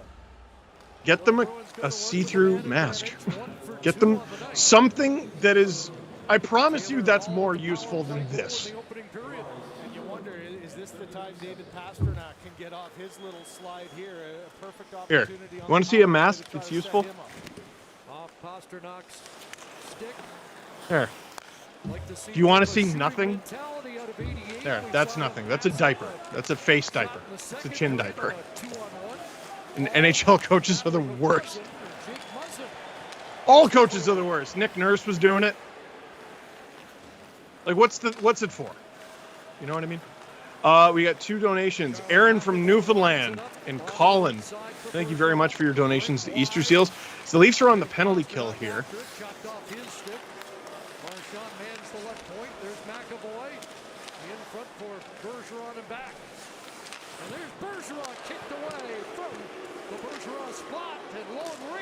Whoop, whoop. Oh! Taylor Hall almost gets his second of the night.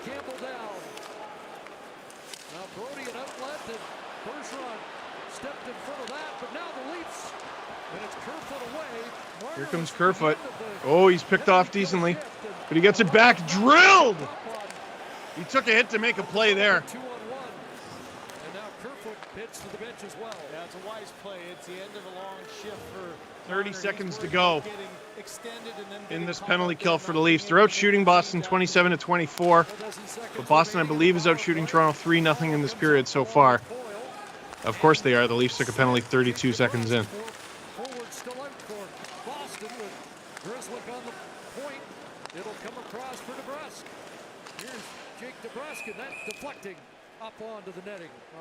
One of the keys. Man, Jack Campbell just looks really poised. Shots and being in the right place with good sticks. And here's a couple of examples. That one hit Muzzin right in the chest, but he's moving. He does a great job of battling. Got his stick in there. I mentioned Pasternak. Oh, it's Pasternak on Kerfoot. Takes it out on Kerfoot, and then he ends up. You want to see him shooting the puck, not making the hits. But I'm not necessarily calling out the Leaf Stars or anything, but God, I would like to see them do that. You know what I mean? Imagine the reaction of the building if Marner just obliterated someone, or like Willie or Austin or even Tavares. Oh, speaking of. Well, the Leafs got a juiced line out here. Coming off the power play. There you go for the penalty kill. John Tavares with his second goal of the game. A pair of Leafs with a pair of goals. Producer Drew texted me earlier tonight. I think that's the 11th straight goal by the Leafs' big four. Making up for lost time, aren't they? Tavares with good work in the corner. Matthews fights off two guys, gets it to the point. Tavares not quitting on the play. It was Nylander who originally put it on. Marner, of course, on the bench after killing a penalty. So Sheldon Keefe sends out the juiced line of Matthews, Tavares, and Willie. And I have actually criticized that recently because as much as it's a great idea in practice, in theory, it hasn't been it hasn't had great success in practice. And now the Leafs are up 4-1 in the third period on the Boston Bruins. What could possibly go wrong? Nothing. Nothing is the answer.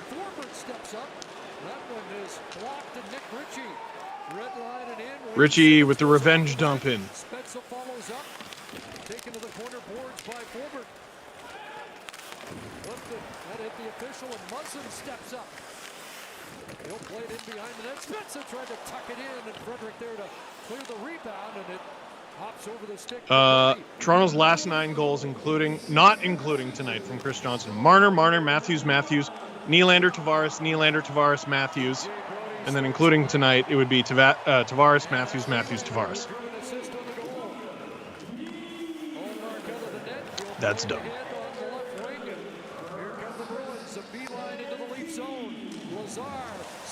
Ah!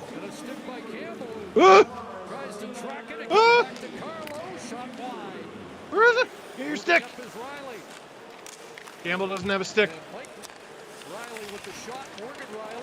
Oh, Matthews, what a play!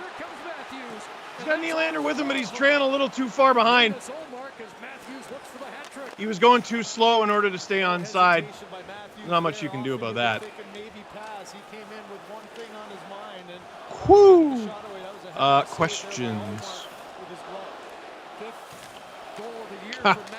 Ella, what grade would you give your own skating? Has it gotten better? It's definitely gotten better. I mean, I basically, my problem is, well, besides a bad back, is I basically only skate with my right leg, which I'm sure doesn't help my back. But, like, I can pivot pretty effortlessly. I can go backwards a little. I don't really do crossovers because my crossovers are so bad that it's not even worth it. But, like, I didn't even know how to stop a couple years ago, so I'd say it's much improved. And I think I earned that F+. That F+ grade. Oh, Justin, who was the most fun Leaf to talk to at Media Day? Ooh.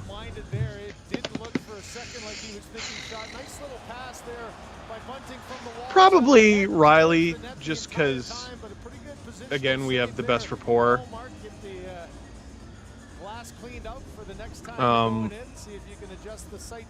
I mean, they were all really nice. Like, one thing that struck me is how bad the mood was around the team and how positive all the players seemed to be on Media Day. Like, you know what? Willie was cool. I was surprised by how open he was because he's not exactly known for saying a lot of words. Campbell was a little reserved. Spezza was great to talk to. Big fan. I got John Tavares to laugh. I felt like George Carlin. Oh, Marner with the pickoff. I had no support because they were tired.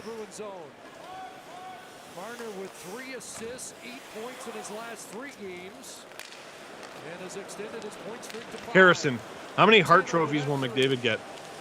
Like what, this season? Did I say Harrison? Or I might have read the wrong name. Anyway, Harrison, how many Hart trophies will McDavid get? By the time it's all said and done, honestly, like at least 6. He's disgusting. What does he have already? 2? He's ridiculous. Oh, Kasha. He's always falling. You're fun. Eric, what's your favorite memory of the Kessel Kadri era?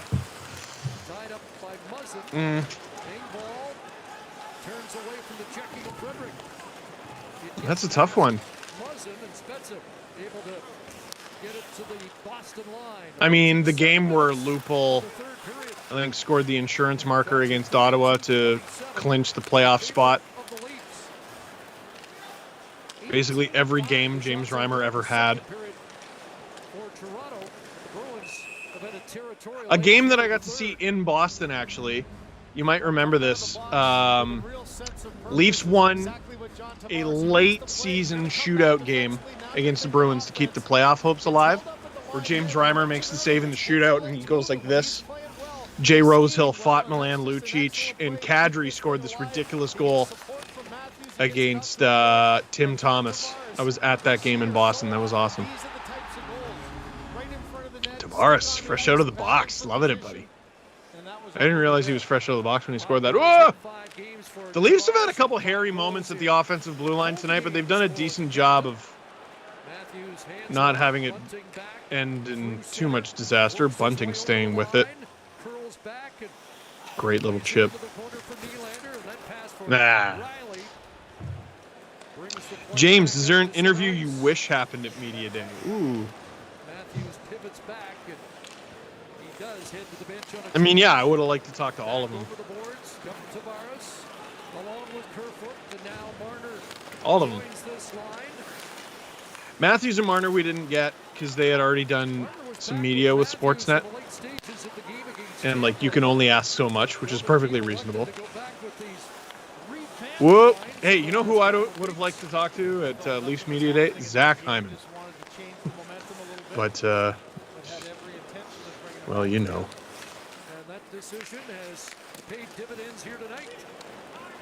Justin Hall was pretty funny.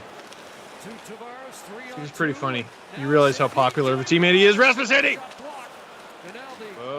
Leafs with a bit of a numbers problem right here. Pasternak, guarded by Muzzin. Is that a goal? That's a goal. David Pasternak scored a very David Pasternak goal. And the Bruins get one with 11:31 to go in the third period. Please do not do this to me. You know, I don't love that from Sandin, man. It's cool that he jumps up, but the shot has to get through. It has to get through or you know you're screwed. And sure enough, they were screwed. I don't know what else you want.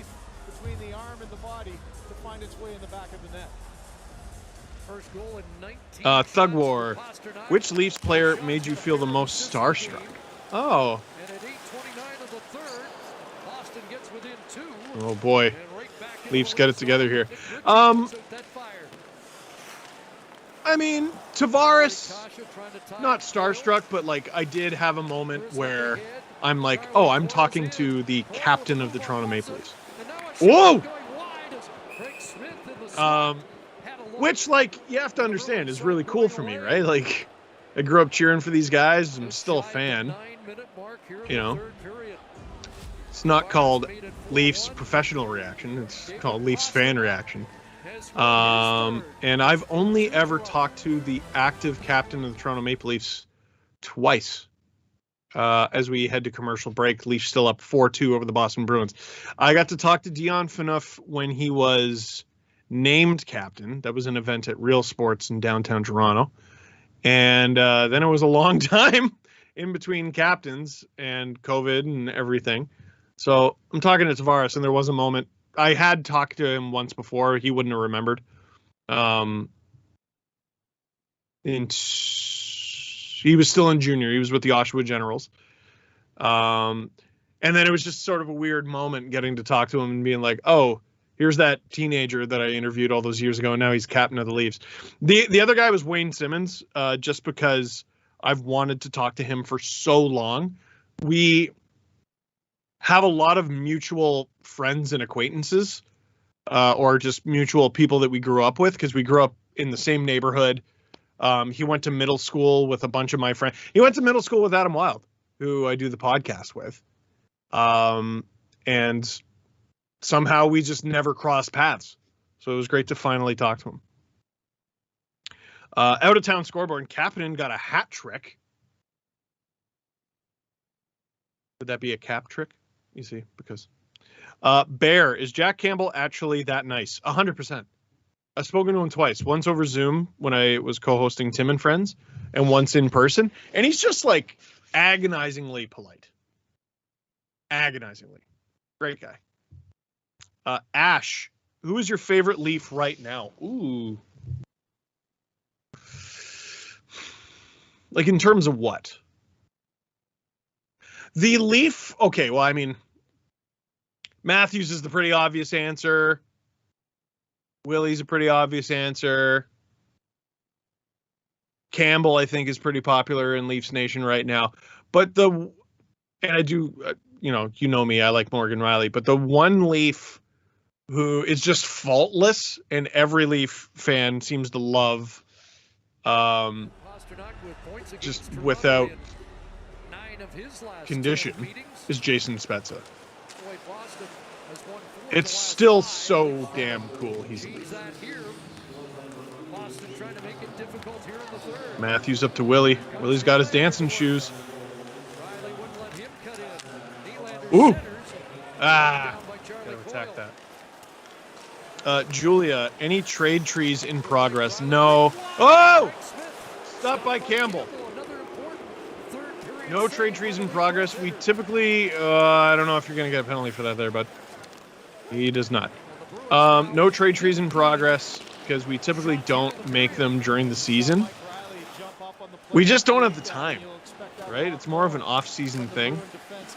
If they were to get sponsored or something, then perhaps. I mean, if someone gives you money, then you can certainly find the time.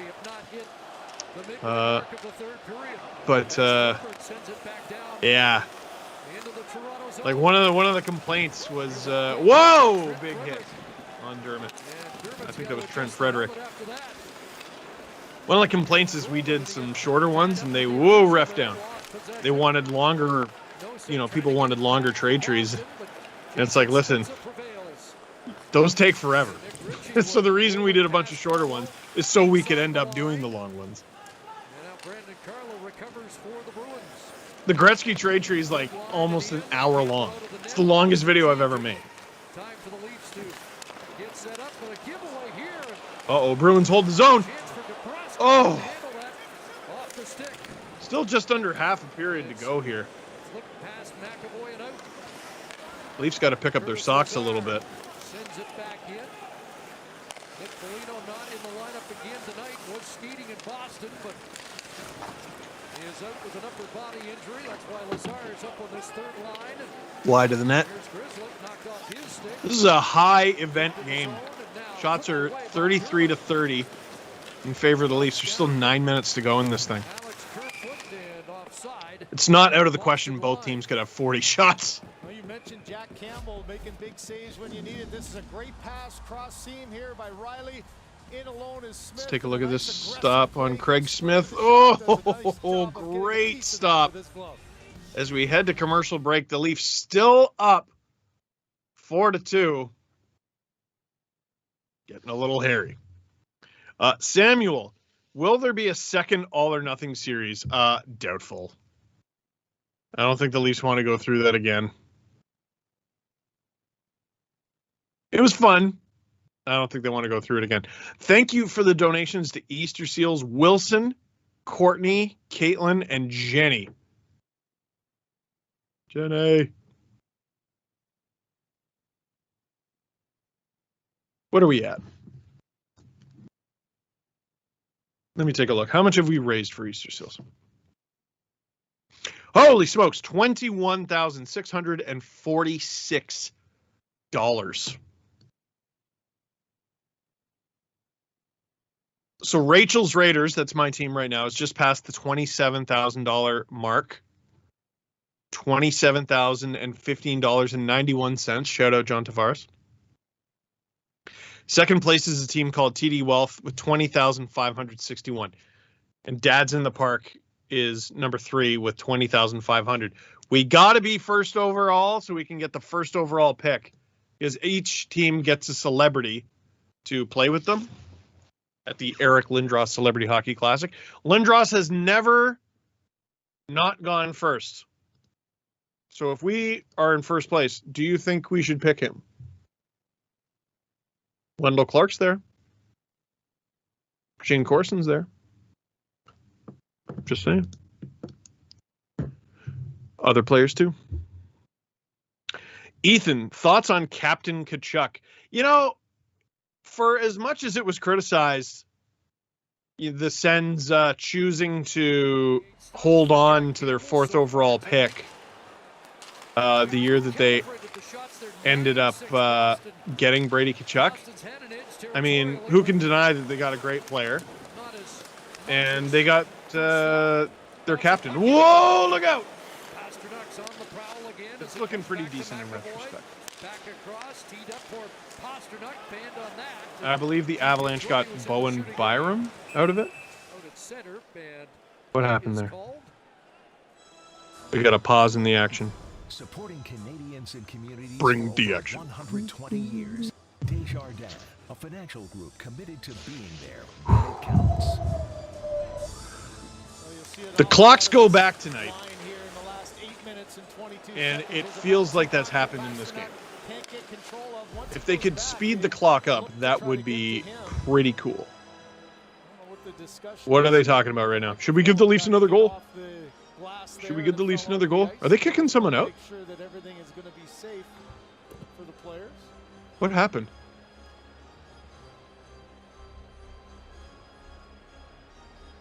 What happened? The debate on where the face-off should be. They're saying they shouldn't have blown the whistle. The puck didn't Can go someone out, get in it my just ear? hit What the that heck? microphone and then went down. So now you've got a critical. What's Keith yelling about? Why are you upset? And why is your mask down? Keith said it should be in the neutral zone. Instead, it's staying. Oh, they're debating where the face-off should be. I saw Tavares pointing in the stands. I thought someone was about to get kicked out. Campbell with the stop. Thank you to the producers for getting in my ear as I'm screaming. I understand working with me is very difficult. And loud. Geez, the Leafs look like they're on the penalty kill right now. They're not.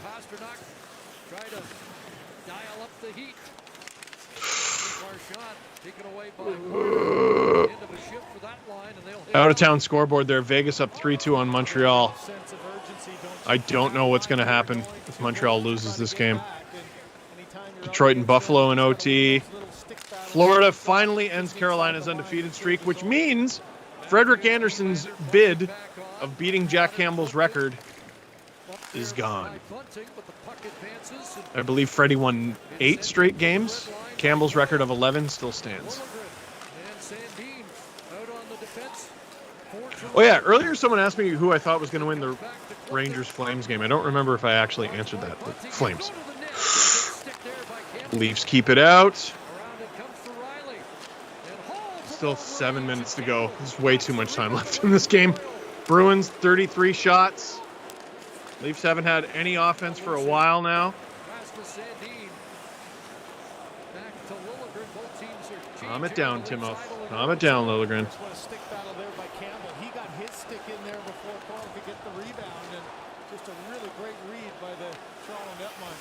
I need to see Kasha or Richie bury one. Let's go.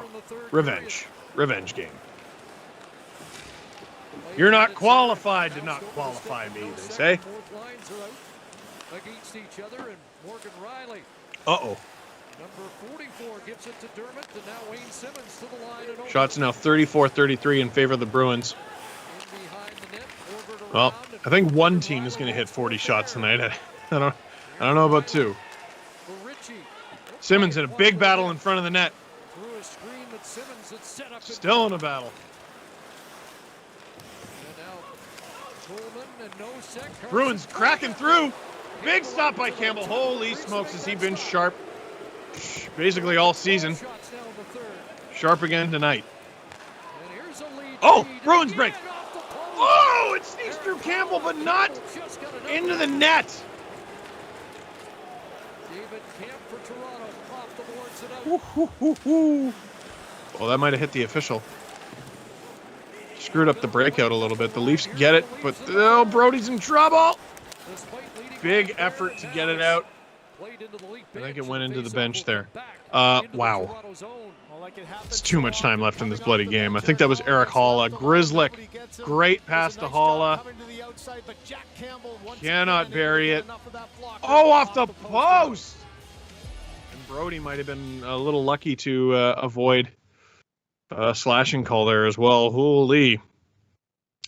Watch a Leafs game with Steve Dangle. I'm Steve Dangle. This is the Sportsnet YouTube channel. Click like, click subscribe, tell all your friends, and hold on to your butts. Holy. From Bella, if you had to cheer for another team, who would it be? Ooh. I did say this last week, but growing up, the Red Wings were my second team because Chris Draper grew up in my neighborhood. He was obviously much older, but we had the same second grade teacher.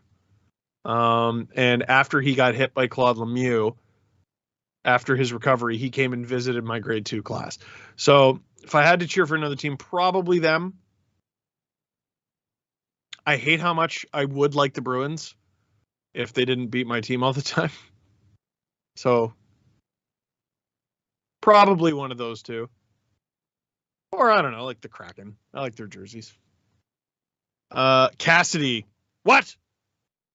Cassidy, what camera do you use? Do you have any recommendations? So I have an iMac. The camera that I use for this, you know what I just realized? I have an iMac, and this is the camera I'm supposed to use, and I just never hooked it up tonight.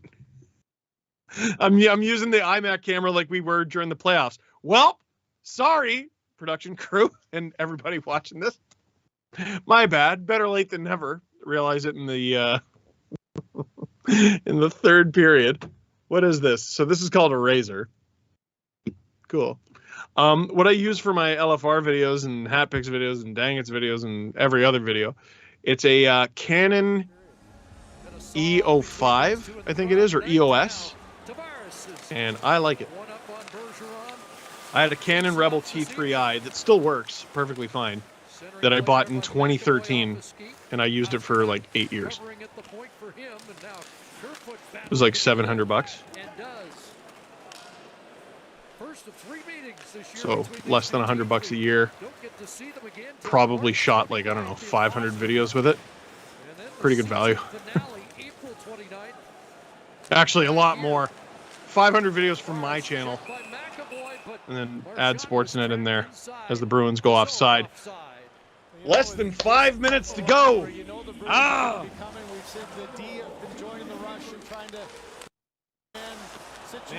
Jack Campbell's been excellent early on. There's McAvoy jumping past. It'd be great if he didn't have to be.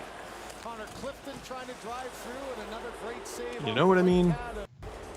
Jack Campbell, and he hears from the crowd again as he's been solid. Bruins not doing so good on the road. 2 goals per game. Hopefully it stays that way. Smith, Hall, and Coyle for Boston. Nylander, Bunting, and Matthews for Toronto. And Matthews walked the shot. Too many Bruins behind the Leafs defense there. Luckily the puck doesn't get through. Is this ice? It is not. Dropped it as quickly as he could. Otherwise he might have got a penalty. Back to the line. It's flipped into a corner. And Matthews puts it right on goal.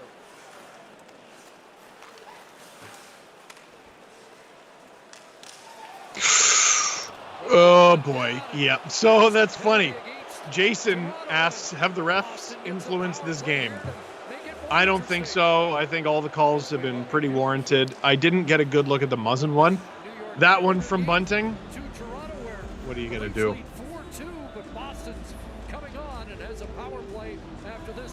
I mean, it's clear as day, right? Buddy, what are you throwing your hands up for? Forget the stick, you tripped him with your body. 4-1-6, Toronto's area code. Left to go in this game as the Bruins take to the power play with a 2-goal deficit. Can the Leafs hold on? Oh my God. 4 minutes to go. I am dying. I'm perspiring and dying. Get to that. No. Good breakup from Muzzin.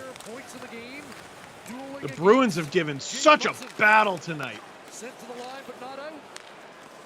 I'm glad the Bruins are back in the Leafs division. The Leafs need this. They need to play this team. So Marchand just gets away with everything. It's unbelievable, this guy. Stop being wave at the camera guy. Your family and friends do not care to see you. Okay, just over 3 minutes to go. Oh boy. I don't think I can read questions until the end of the game. Oh, Kerfoot buddy, Kerfoot buddy, Kerfoot buddy. I'm surprised he didn't get a call there. Jason, you might have a point. Kosher, revenge! Revenge! Stand up! Stand up, revenge! No, that'll do. Still pretty decent amount of time left in this penalty, over 30 seconds. Kosher, revenge! Kosher, revenge! Camp, revenge. He was never a Bruin, but whatever. 20 seconds to go in this penalty kill. 2:30 to go in the period. I'm a little bit surprised the Bruins have not pulled Ullmark. They're down 2. They were up a man. Marner putting it on and just getting the offensive zone draw. Very, very, very, very smart. Who's in the box? Bunting's in the box. So would you get out Matthews and Nylander in the offensive zone? Great battle. And 2 defensemen and just have the top line play the regular shift?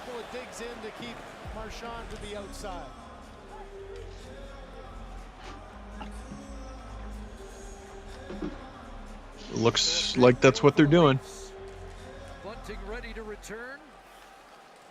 Dermott, a lot of pressure here. He's getting a big opportunity here with Morgan Riley, and he's out there killing the game with 2 minutes to go. Jack Campbell got bumped there a little bit. Is his mask loose? Empty net. This will be icing, though. They shouldn't be too tired. The shift just started. Shots 37 to 35. I said both teams might hit 40, and I got to tell you, I hope not. That lady is eating the biggest salad I've ever seen at a sporting event. Thank you for the distraction, because I'm having a heart attack right now. Did you see that? That was like a construction helmet full of food. Good for her. Oh my God. Is that a burrito bowl? God, I love that. Campbell with the stop. Minute 40 to go. Bruins net empty. It's 6-on-5. Bruins put it on. Rebound. Oh, Jack Campbell with the stop. Oh, and at least a couple stops in there. Unbelievable from Jack Campbell. Standing ovation. Still just under 90 seconds to go.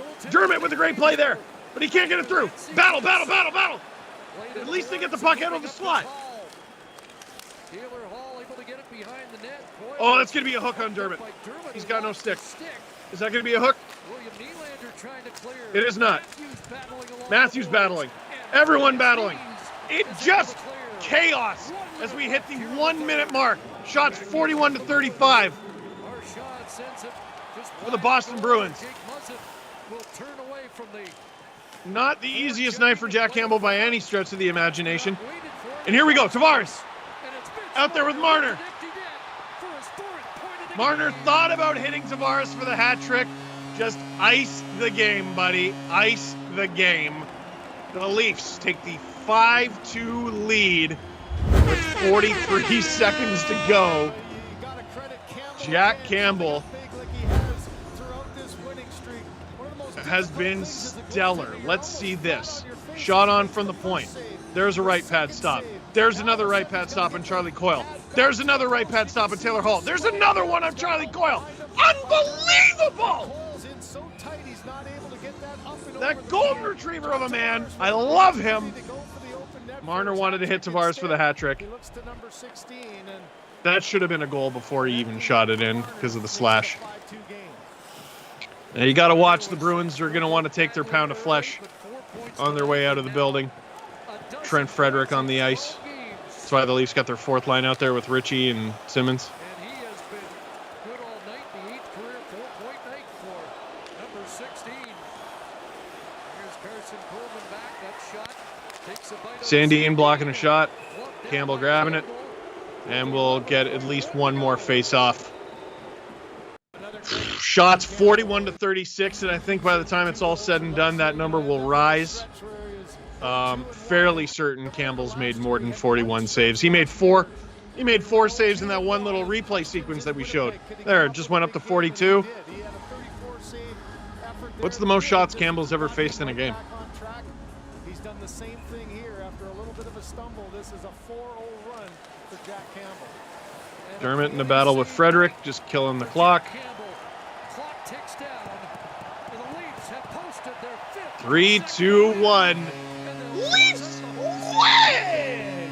Against Los Angeles. Boys. 5-2 over the Boston Bruins. Campbell taking a big breath, and why not? Why not? One of the busiest games of his entire career. Rivals the Bruins here tonight. 5-2. Holy mackerel. Holy Mackinac. Drop. And the Leafs did not wilt. Love it. Love it. Let's get in a few questions before we say goodbye. Michael, what did we do to deserve Jack? Trade Trevor Moore in 2/3. Matthew, how many Leafs will be on Olympic rosters? Ooh, well, it depends who's a Leaf. So, like, Christian Rubens is going to be on Team Latvia. He's on the Marlies. He was called up a few days ago. Kasha could make Team Czech Republic. So could Mrazek. So could Kempf. Matthews will be on Team USA. Marner could be on Team Canada. Tavares could too.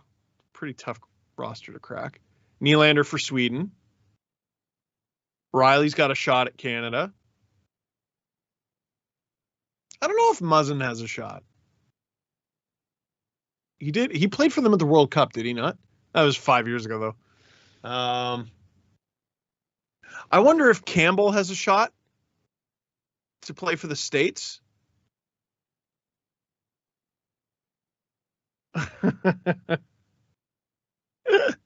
Sorry, this question from Jessica. Breathing tips, please.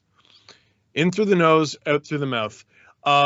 Relax your shoulders. And then two things that I do that I don't always realize I'm doing. Unclench your jaw and take your tongue off the roof of your mouth. That is the one where, like, I never realize I'm doing it, but I'm always doing it. When I check in on myself, am I doing this? I'm always doing it. Whew. Oh, buddy. Before we go, everybody.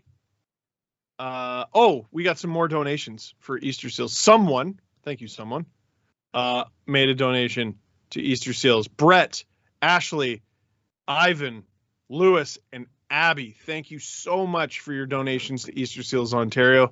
It's a charity that means a lot to me. What else we got? Visit Sportsnet. No. Shopsportsnet.store. It's been a long day. Visit shopsportsnet.store to get your hat picks and dang it's merchandise. Visit snnow.ca and use the promo code, all caps, Dangle20 to get 20% off of 3 months of Sportsnet Now. There's your graphic. Yeah. And how do you do? The Leafs win 5-2 over the Boston Bruins. Click like, click subscribe, tell all your friends. Let me say it properly. That is it for this stream of Watch a Leafs Game with Steve Dangle. Thank you very much for watching. Click like if you like the stream. Click subscribe if you really liked it. Tell all your friends. Apparently the Leafs can hold a multi-goal lead in the third period against the Boston Bruins.